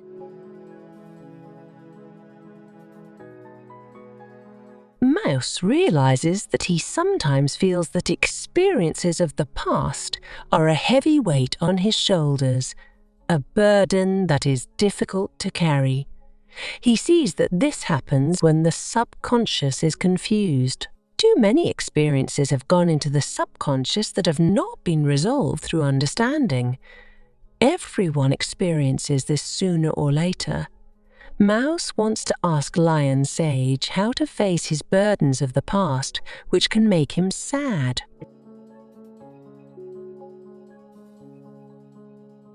There are 36 lifestyle keys which will unlock the secrets to a happy life. Here are the first 10. 1. Simplify life and serve others. 2. Live in spiritual company. 3. Seek fresh air and sunshine. 4. 5. Eat simple, real foods and not animal flesh. 6. Live in harmony with nature. 7. Consume just what you need. 8. Revere the many forms of life. 9. Exercise 30 minutes every day. 10. Make peace, not no. 1. Make your home a temple. 12. Develop an art form or craft. 13. Make your own clothing and furniture. 14. Express joy through song and dance. 15. Grow your own food organically. 16. Plant 12 trees a year. 17. Purify your environment. 18. Leave beauty where you pass. 19. Realize God in this life. 20. Be one with your guru. 21. Be nonviolent in thought and action. 22. Love your fellow man. 23. Rely on the energy in the spine. Mouse, if we practice these key concepts all of the time, our karmas will be balanced. We will be able to understand the experiences of life and not be sad. Those are the next 13 keys on that clothesline. Think about each one and how you can live up to these ideals. Your decisions, little mouse, mold your karmas. You make choices. Then you act upon these decisions. Later you face the reactions to these actions. Decision, action, reaction. This sequence repeats again and again every day. These 36 keys help us to know and choose the high path that leads to a happy life. Here are the last 13 keys to help you fly as high as a kite. 24. Observe the mind thinking. 25. Seek the light within. 26. Learn the lesson from each experience of life. 27. Detach awareness from its objects. 28. Identify with soul, not body, mind, or intellect. 29. Be aware in the eternal now, not in the past or the 30. Do not take advantage of trust or abused credit. 31. Keep promises and confidences. 32. Restrain and direct desire. 33. Seek understanding through meditation. 34. Work with a spiritual discipline. 35. Think and speak only that which is true, kind, helpful, and necessary. 36. Create a temple for the next generation by tithing. Balancing the subconscious mind is like solving an arithmetic problem. Suppose you have made a mistake, added something incorrectly, or forgotten a step. You may spend hours reviewing the numbers, but they just won't work. It takes someone else to gently point them out to you.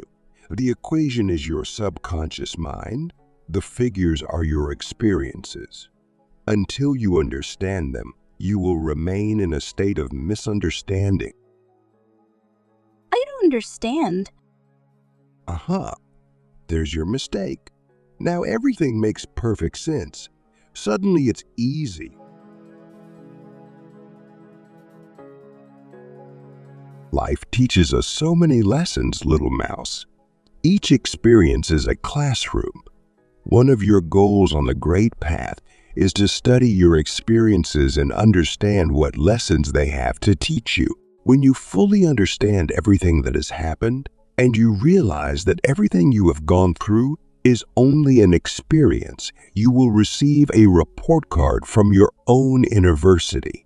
It will contain the highest grades, telling you that you have achieved excellent understanding. Today's lesson is about love, little mouse. I have been watching how you and the cats don't get along very well. They want to chase you, and that makes you scared. So we need to work on healing that relationship so you and Simha can live together without conflict. You could meditate on what to do. But today I want you to take this chalk and write 25 times. I love Simha the cat, even when he chases me. No.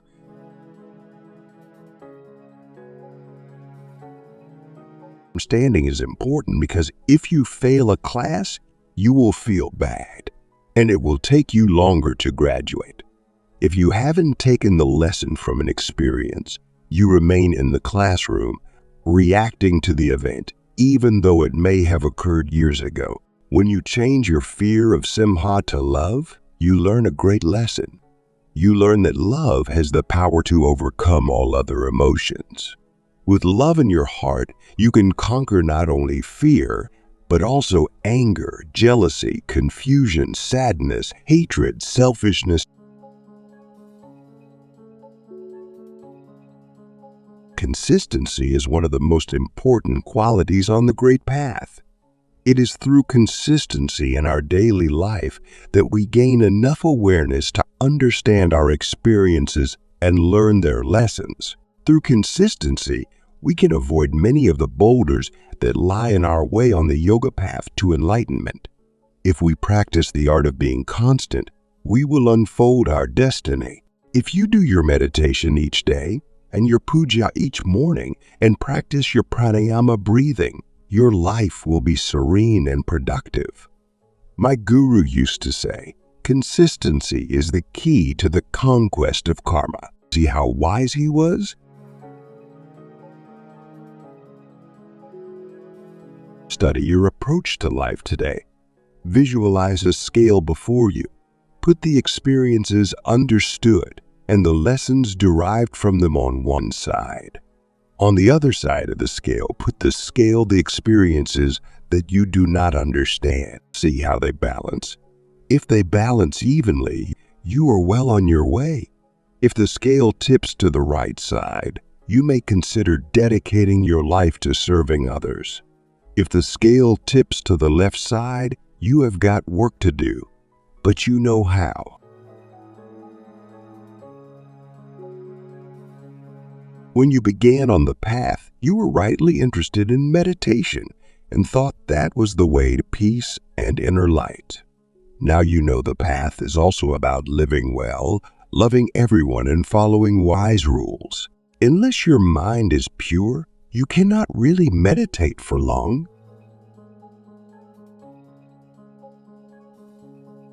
When you meditate deeply, you go in and in and in, so far in that you find God Siva. He is the creator of the cosmos and the preserver and the dissolver.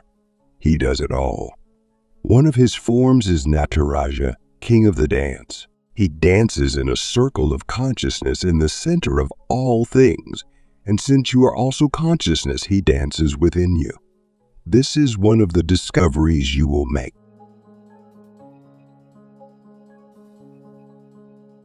Mystic Mouse is working hard to learn everything his wise teacher has to share. He knows this knowledge does not come only from Lion Sage, but from Lion's guru and his guru and the guru before them. They are the sum of generations of wisdom, and he feels blessed. He wants to learn the 36 keys to a good life and to apply them as much as possible. He wants to balance his karmas by making wise decisions and being consistent in his practices. He seeks to understand the things that still puzzle him about life. He wants to love everyone, even Simha the cat, and he wants to find God Siva deep within. How wonderful would it be, he thinks to himself, to meet the creator of the universe. But Mouse is also growing wise enough to realize that all of this is not easy. Not at all. He will have to use his willpower, as Lion Sage taught. He will have to practice and practice and practice and never give up. Maybe if he never gives up on this, he will know how to never give up on all the other things he wants to do in life.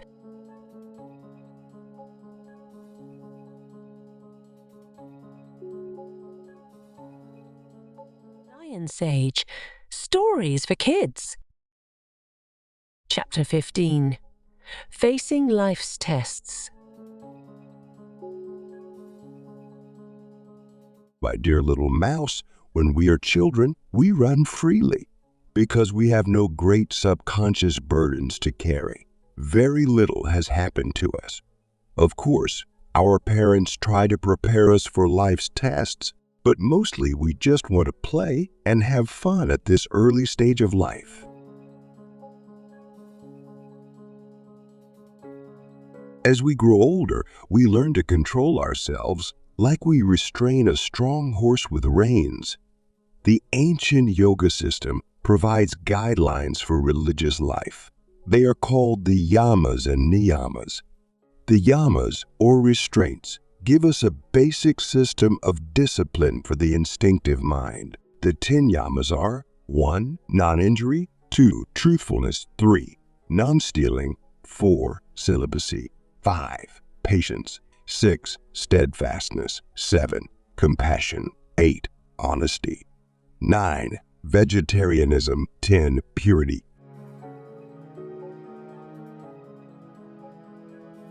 Yamas or observances give us things to do which create a good life with good karma. If we do not follow the yamas and niyamas, negative experiences will happen and we will be unhappy. The 10 niyamas are 1. Remorse. 2. Contentment. 3. Giving. 4. Faith. 5. Worship. 6. Study. 7. Cognition. 8. Obeying vows. 9. Japa. 10. Austerity. The basic laws of life, like the yamas and niyamas, are simple, but many people don't obey them. Why? Because following them takes effort. It is easy to not follow them and find reasons for doing something else instead. It is normal to fail some of these tests. It is like getting a failing grade on a report card in school and having to take a class over. We must learn from our experiences or repeat our classes again and again.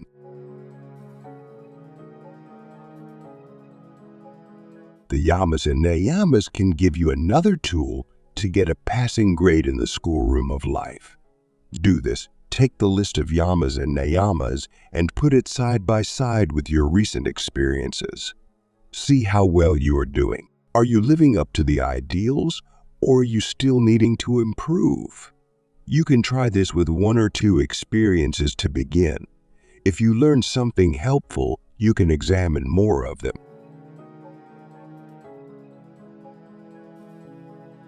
Did you know, little mouse, that you have an aura?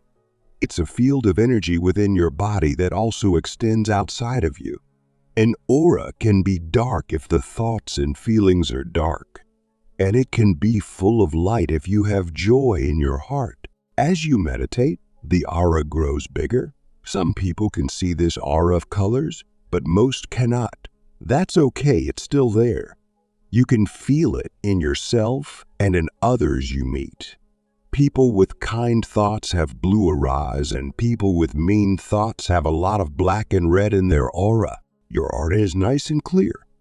Partly that's because you know a great truth, that you are one with Siva's perfect universe.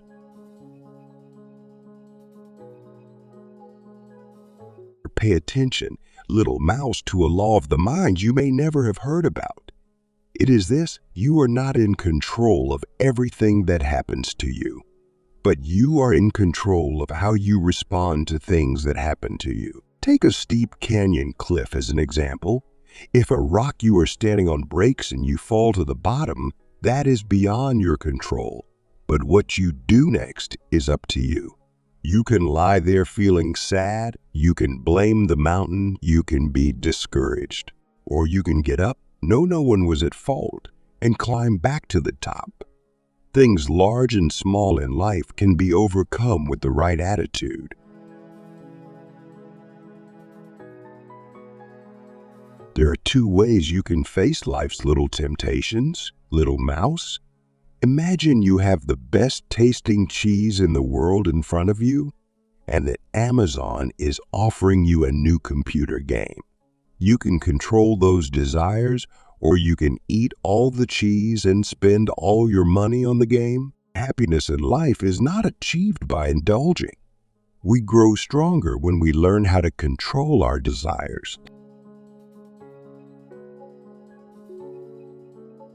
If we look back at our baby pictures, we can see that we naturally left behind the form that was ours at that time, and this will continue. You will keep changing.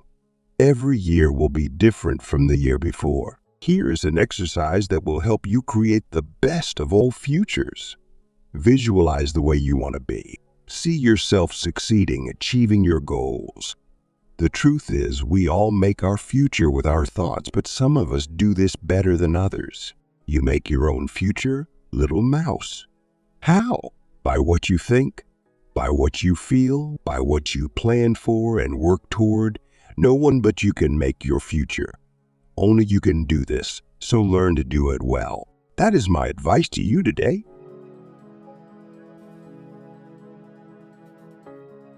If you direct your thoughts and feelings toward goodness, you will be surprised to discover how quickly your life will change for the better. This is a key practice on the great path. Try it. Try helping those who are weak. Try giving warm clothes to the poor. And try making little love offerings to those you don't really understand all that well. Remember, little mouse, what goes around comes around. If you want to be loved, you must love others. Be equal to whatever comes your way. That is the best way to react to life. This is done simply by meeting everything with understanding. If we can hold the feeling that everything happening to us is Siva's divine dance of universal love, then we are beyond the events of what then we can scale even the steepest cliff knowing that Siva is protecting us like a safety harness.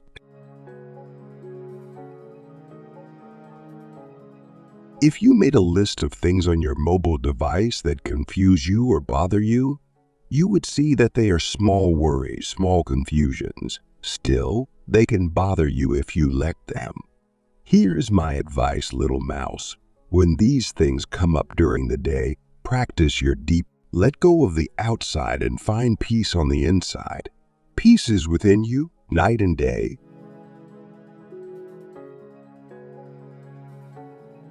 You know from our talks that life is full of everything.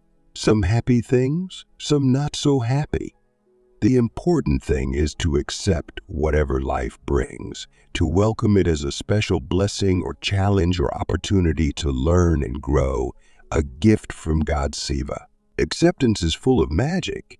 It makes it possible to be happy under all circumstances. Keep practicing acceptance, little mouse. Accept the good. Accept the not so good.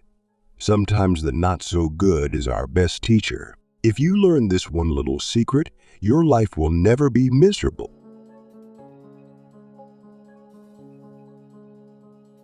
At the end of a very busy day, Mystic Mouse thinks about all the lessons Lion Sage shared with him. He sees that there are important rules that can help him in life, including the 10 yamas and niyamas, which he now wants to memorize. He also sees that he can harness his instinctive nature, control his desires, just like he can control a strong horse with a simple rein. For the first time, he realizes the power of being able to control himself. Another super important lesson is to trust that God Siva is protecting him, guiding him, teaching the needed lessons, even if some of those lessons are difficult at first. If he is patient, it will be seen that he is under the protection of a loving Siva.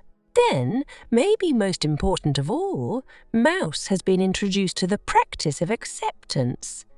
How wonderful would it be if he could accept everything as having a purpose? If he could accept even the difficult parts of life and not reject them or wish they never had. He's not quite there yet, but he sees how one day he could be as accepting as Lion Sage.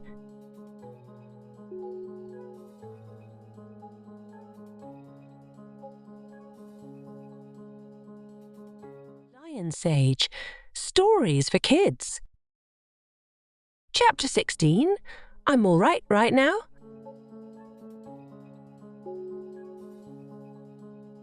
Look at that temple on the hill. Yogaswami, a great sage of Sri Lanka, said, "There is not even one thing in this world that is not perfect." He was right. The world is really a wonderful place, and we are fortunate to be living in it. Just look at that valley and river and mountains. We must all work together to protect the natural world, little mouse. If we live well and properly in the world, we will fulfill our destiny, and a great joy will come. We will then live in a higher consciousness and discover the truth of the statement, "I'm all right now." The first thing to do on the path is to change our way of looking at life. In the beginning, we read a lot of things on the web or in books. A book is a story or sometimes a summary of knowledge. Nowadays, books exist mostly online, but they are still stories and summary. After reading a book, if we are wise, we will decide how it can make our life better. Maybe it will help us to change our beliefs, attitudes, and lifestyle. There are so many wonderful books. We need to choose which ones to read since we can't read them all. Books are important, but even more important is the reader and what he learns from the book. Once we have understood, we can let go of books. We can even write our own books. Books can describe the great path, but only you can actually walk the path into your future. What a great adventure life is, little mouse! Greater than you will find in any book or video or website. Or to lean on your own spine, little mouse, to be the source of your own strength? Everyone wants to lean on someone else. We lean on our families and teachers. We lean on our friends. For true peace of mind, you must learn to lean on your own spine. This means depending on your own strengths and intelligence to get through experiences. You can start doing this by feeling, I'm all right now, especially in difficult or challenging times. No matter how big the challenge, even this fierce dragon, you are not afraid. You can face anything.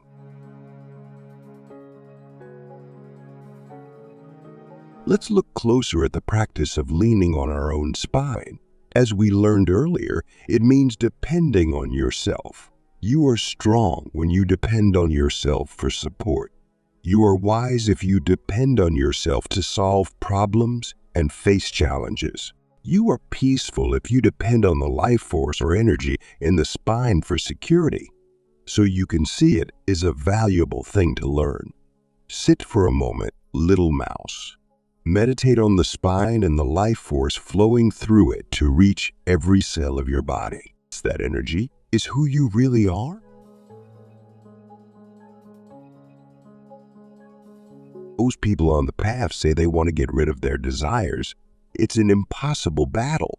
Have you ever tried to get rid of a desire? It's better to adopt new and better desires. The old ones will then go away on their own. So if you love to eat sugary candy, but know that is not healthy, you can desire instead to eat dark chocolate, which is good for you. After a while, your love of pure chocolate replaces the desire for sugary goodies. Learning to use desire positively is an advanced lesson on the path.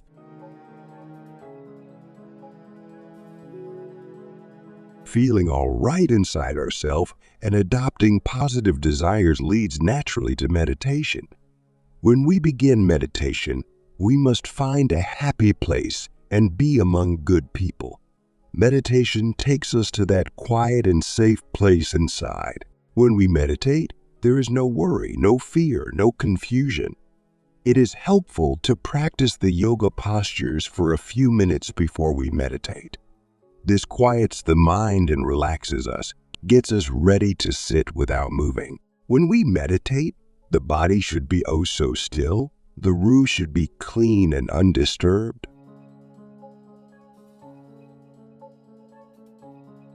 The magical thing is, little mouse, when we meditate, the outside part of our life also becomes better and better and better. The happier we feel inside, the more we experience good things around us. When you come out of your meditation station, you will see things with new eyes, see things you never saw before. That is one of the powers of meditation, to let us appreciate Siva's perfect world. It turns out that if we find the perfection inside ourselves, we realize that same perfection is all around us.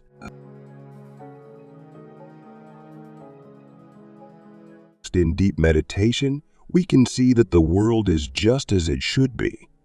Birds are migrating, whales are playing, and goats are climbing. Clouds are bringing rain. Some people are spoiling the environment with big ships, and others are finding ways to live that are earth-friendly. From this high place, like being on the top of a mountain looking down, we see the world in a perfect balance, everything working just as it is supposed to. Awareness of Siva's perfect world is found by sitting down and arriving at a state of yoga consciousness within. We can do this in 9 minutes, 9 hours, 9 days, or 9 years. We can take as long as we like. Yogis are never in a hurry. We have all the time we need. After all, if we are living in the eternal now, time is infinite. A lot of mice live in fear each day. Fear of storms, fear of failure, fear of bullies, fear of the unknown. But yogis know how to control their mind, and they are not afraid of life. In fact, they welcome everything that happens. They know that Siva will protect them day and night.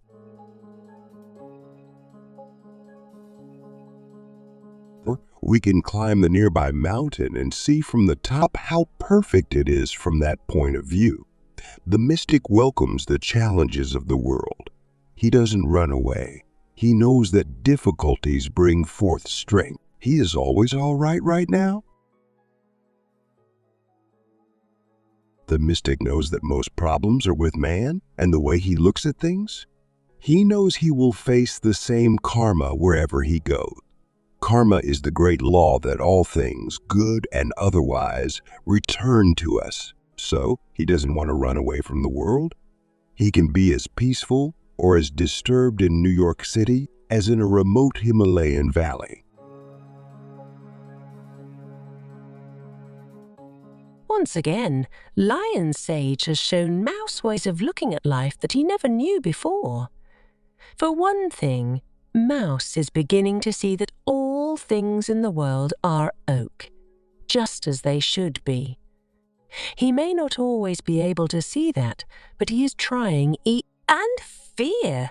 Mouse used to be afraid of so many things, but he is learning that yogis control their fear and replace it with trust in the goodness and wisdom of the universe. And for a practice, he could not hope for a better saying than "I'm all right now." When he says those words, suddenly he is peaceful and unafraid. He has tried it 100 times, and it has worked 100 times. He is so grateful to his teacher for these important lessons and wishes everyone could learn how effective they are. And one more thing he is working on: time. Before he met Lion Sage, he thought time was so small and nobody has enough of it. But that's not true. If he is in the eternal now, time is forever, and he has enough to do everything in life that needs doing.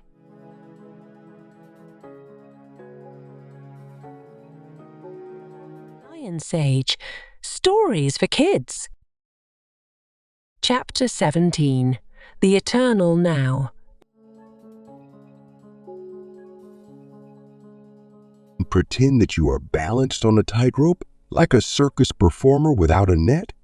If you bend too far left, you would fall to the ground. Left is like the past. Right is like the future. A perfect balance at the center of the rope is like the now. We want to stay in the now, balanced on the tightrope.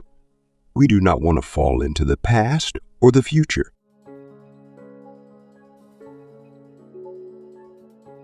What is the now? We all know what the past is. Many people live in the past, remembering all the happenings, good and bad, they have experienced.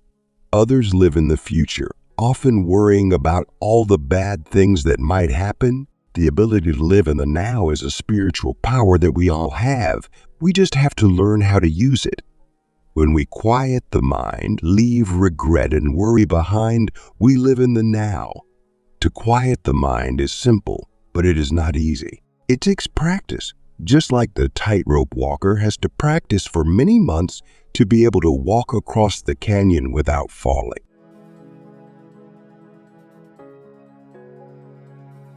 To find the eternal now, just balance things like the tightrope walker.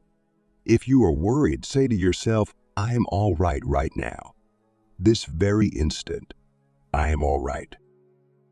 I'm all right now.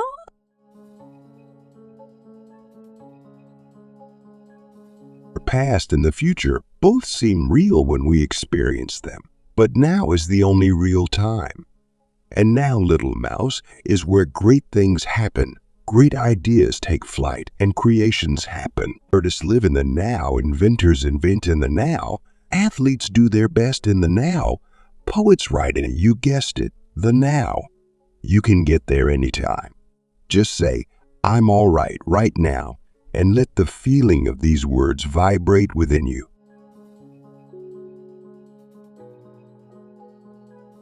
Once in a while, in the now, we plan for our future, set goals we want to achieve.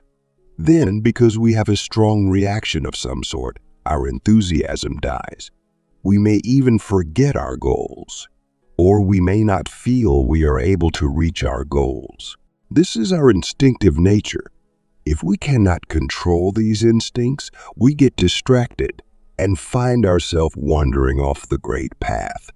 Imagine you have a goal to find some Swiss cheese, but then you saw a talking butterfly and forgot about the cheese. Get it?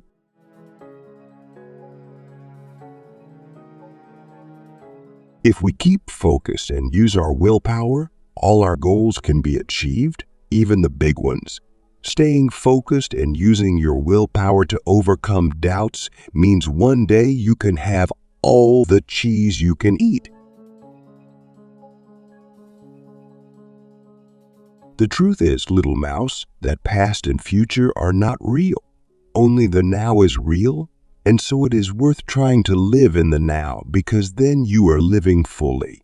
When the alien ships of the future attack your peace of mind, the bubble of now protects you. When asteroids of the past threaten that same peace, the now keeps them away. Every time you see your mind running off to the past or imagining the future, bring it back to now. Keep practicing. The past and future all depend on the present. They are connected. The mystic doesn't allow his awareness to dwell too long in the past and relive in his mind what happened to him. The mystic doesn't spend excessive time in the future imagining experiences that may or may not happen. He remains in the present, right now. He looks at the past as a history book and the future as a planning book. By doing so, he brings both past and future into the now. This makes him wise and able to make good decisions.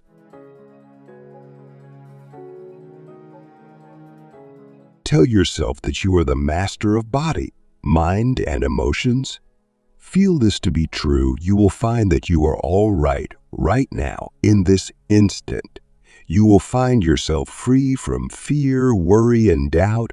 You will be able to travel anywhere happily, from rural farm to noisy city, piloting your 108 now mobile. Mystic Mouse has learned a lot about time, especially past, future, and now.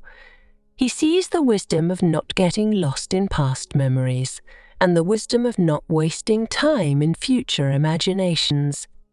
He can use the past to guide him in the now, and he can use the future to plan other nows. Living in the now seems easy after he has practiced how to do it. Mouse has always wanted to have a safe place. He thought it might be a hollow tree or an old box, but he realizes that the really safe place is in his own mind, as long as he is in the now. For several days he's been watching himself go through various emotions: fear, desire, boredom, excitement, happiness. He has been using Lion Sage's tool to keep himself safe and happy. That tool is the mantra, "I'm all right now." It has become his favorite saying in all the world. He wants to thank Lion Sage for this gift of self-sufficiency, this gift of emotional control and security. And he tells himself he will do that next time they meet.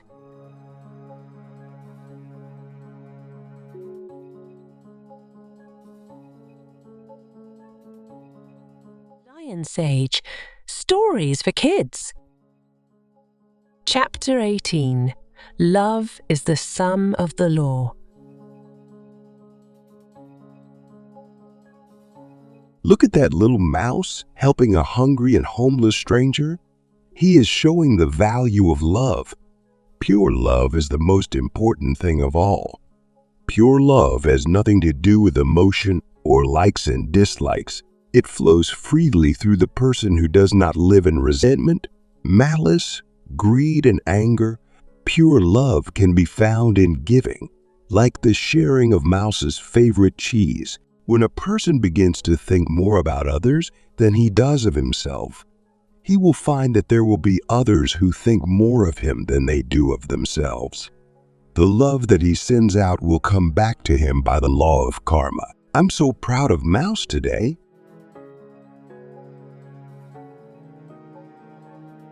Mouse is almost floating on air, so happy that he could share a little cheese with that stranger.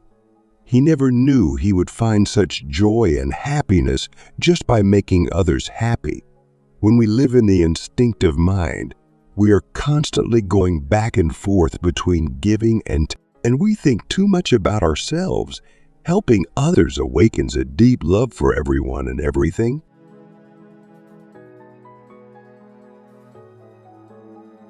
Ganesha? Here I am at the end of the day. My kitchen is empty, but my heart is full.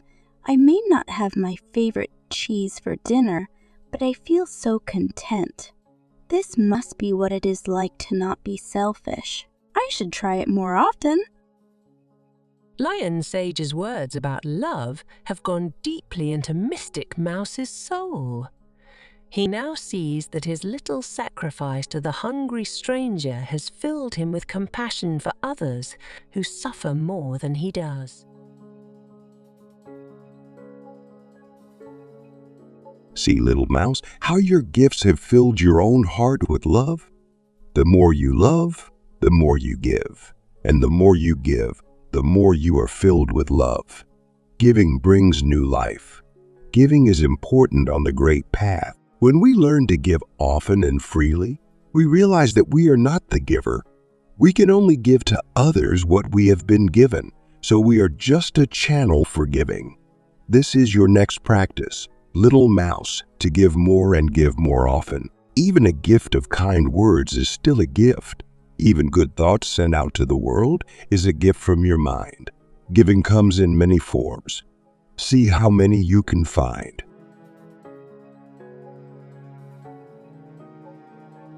We hear about yoga powers, such as the power of floating above the ground, the power to know other animals' thoughts, the power to ride on rainbows, the power to see beyond time on a clock and into the far future. It's true that such powers are possible, but on the great path there are more important powers that we have to develop. The truly great powers are the power of giving, the power of understanding, the power of selflessness, the power of the control over your mind, body, and emotions, and the power of universal love. These are practical powers you can use every day. Helping others, especially when they reach out to you for help, is an important way of sharing these powers.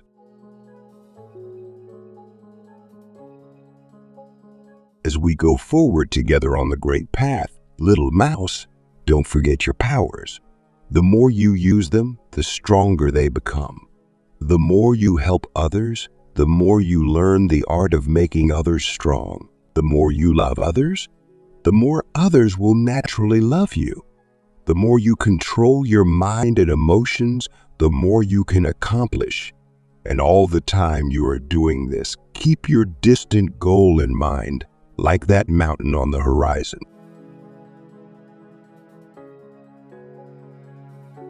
Remember that mountain that was so far away yesterday, little mouse? Well, here we are climbing it. Why? Because we kept our goal in mind and did not get sidetracked. True, the last climb is hard, but we have grown strong after all these months of walk. Our willpower has increased, and we are able to make the final climb to the top.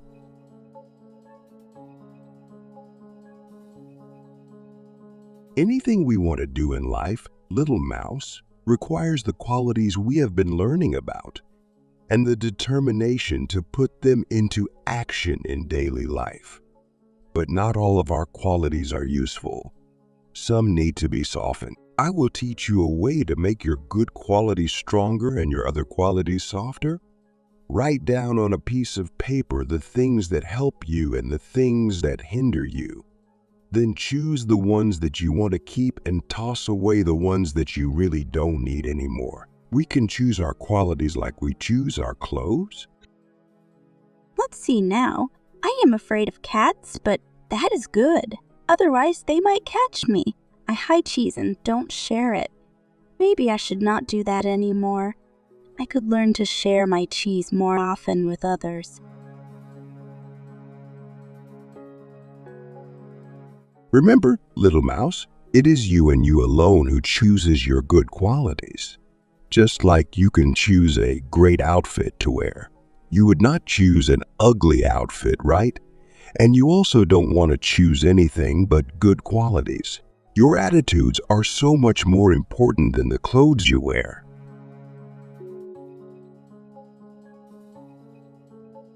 Take a piece of paper. List all of your duties and your best qualities, which are many. We must understand the importance of duty on the great path. We do not find the path in books. We find the path in the way we handle our individual lives and the way we perform our duties and interact with people and the world around us. Use your imagination to paint a positive mental picture of yourself as you would look performing your duties perfectly. It is my duty to be kind, helpful, strong, and friendly. Now sit quietly and breathe deeply like I taught you. Close your eyes and review your mental picture and all of your good qualities. Feel the tendencies of greatness within you. You might feel thankful to God, Siva, for all the good things in your life. Other spiritual feelings may come also, like a softening of love which brings bliss and inner peace. These are the feelings that many mice hope for, but never achieve. You can experience them all: devotion, bliss, peace, love.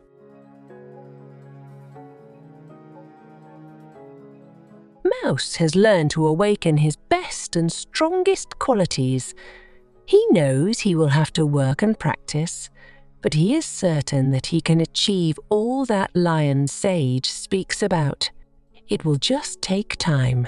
As he looks back on the day, he is grateful for the lion's trust in him, and that helps him have faith in himself. He is eager to strengthen the qualities of his nature that will help him through life and to let go of the weaknesses that will hinder his progress. How wonderful, he thinks to himself, to have such rare guidance in life. Mouse thinks about the path ahead and realizes it will not always be easy to live up to Lion Sage's ideals. He may fail now and then, but that is okay too, since each failure will make him stronger in the future. Suddenly he is not afraid of failure. He is confident in himself, confident in his growing skills, confident in his ability to learn, confident in his family and friends who are so dear to him. Confident, he thinks to himself in his confidence.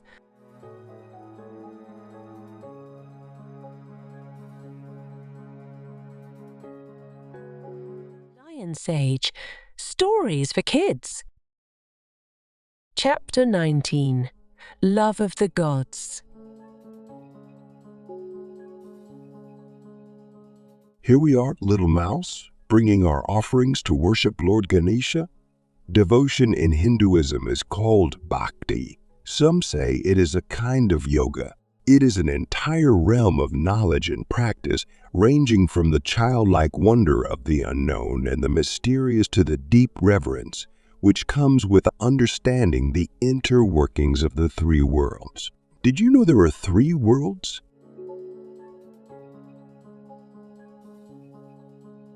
The first world is the physical universe that we see with our eyes and touch with our hands. There you are under a tree with friends singing. You are in the first world. The devas dancing on clouds are in the second world, or astral plane. Devas are the invisible inner world helpers, the guardians and guides who help us through life. You experience that subtle world, and the devas communicate with you in your thoughts and dreams. The third world is the realm of light and blessedness. This highest plane is the home of God Siva and the gods. It is also the home of your deepest self. You experience the Sivaloka when you see the inner light or have a super-conscious flash of intuition.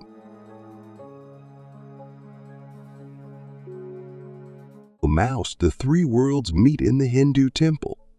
The temple is built as a palace where the gods can live and bless us.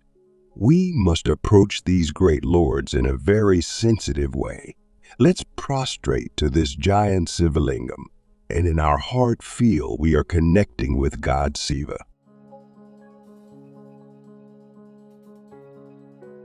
The stained statue of the god in the temple marks the place that the god visits in his subtle body. It is like an antenna receiving the divine rays of the god in this first world. During puja, the god comes and hovers above the statue to bless the day. As you press your palms together to worship Lord Ganesha, little mouse, never forget that you are worshiping a being far more marvelous and mysterious than you can imagine.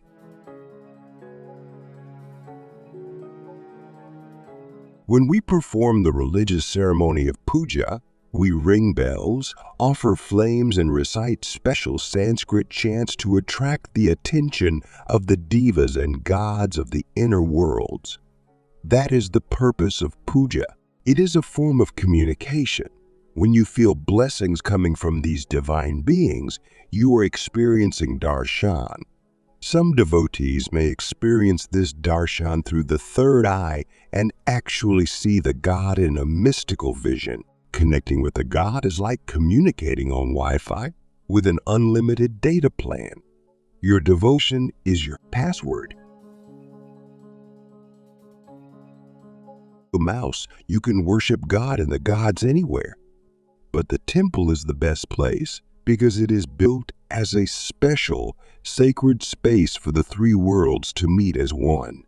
As we go about our day, we normally don't see or sense the inner worlds. The temple enables us to feel the presence of God, gods, and devas, just as a cell phone connects us to friends who are far away and not physically present. Staying close to God is one of the important goals on the Great. That way, God can know about our life in karmas, guide us, protect us, and bless us in 1,000 ways. The Hindu form of worship called puja was designed by gurus long ago to bring us close to God and the great beings of our faith. We can't learn everything in a single lifetime, little mouse, not even a very long one. Each soul has many lifetimes on earth, not just one. We drop off our physical body at death, but our inner self or soul never dies, like this deer which has died. We just leave our physical body and go on thinking, feeling, and acting in our astral body in the subtle world. We also do this when we sleep, but we return to our body each time we wake up. At death, we don't come back into our physical body. We leave the physical plane and continue to grow and learn in the inner worlds. That's why Hindus do not fear death. They know it is just another beginning.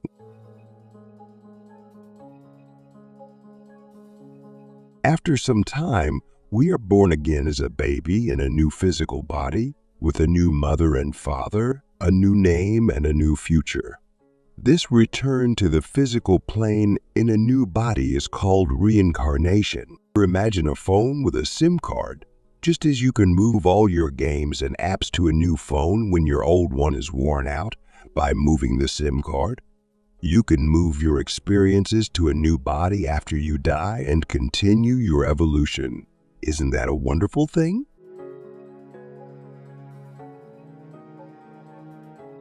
We are born, we grow up, we mature and learn life's lessons. We eventually leave our body because of illness, old age, or an accident.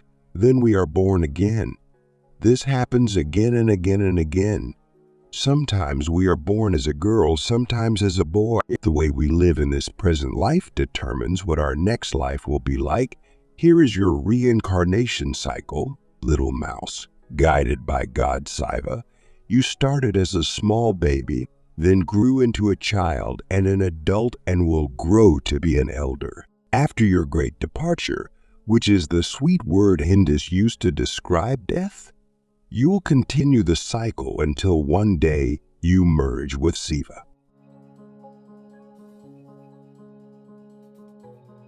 There are young souls and old souls, just as there are children and adults.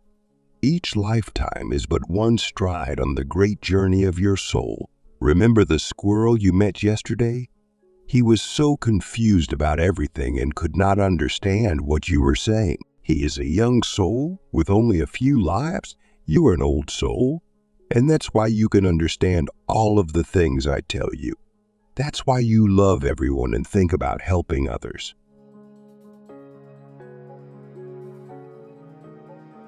A richly illustrated storybook of Saiva Siddhanta mysticism for children, drawn from merging with Siva, a masterful text on how to face life's problems and challenges. Know the divine.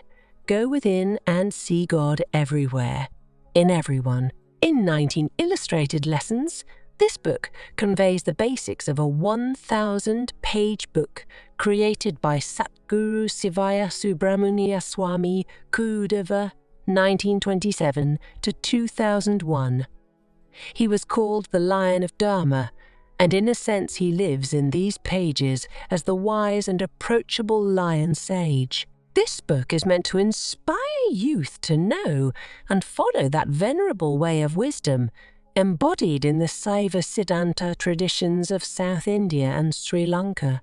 Though the story is simple, the ideas they teach are profound, preparing young boys and girls to understand life in a mystical way and to learn tools to help them navigate their path in a complex world.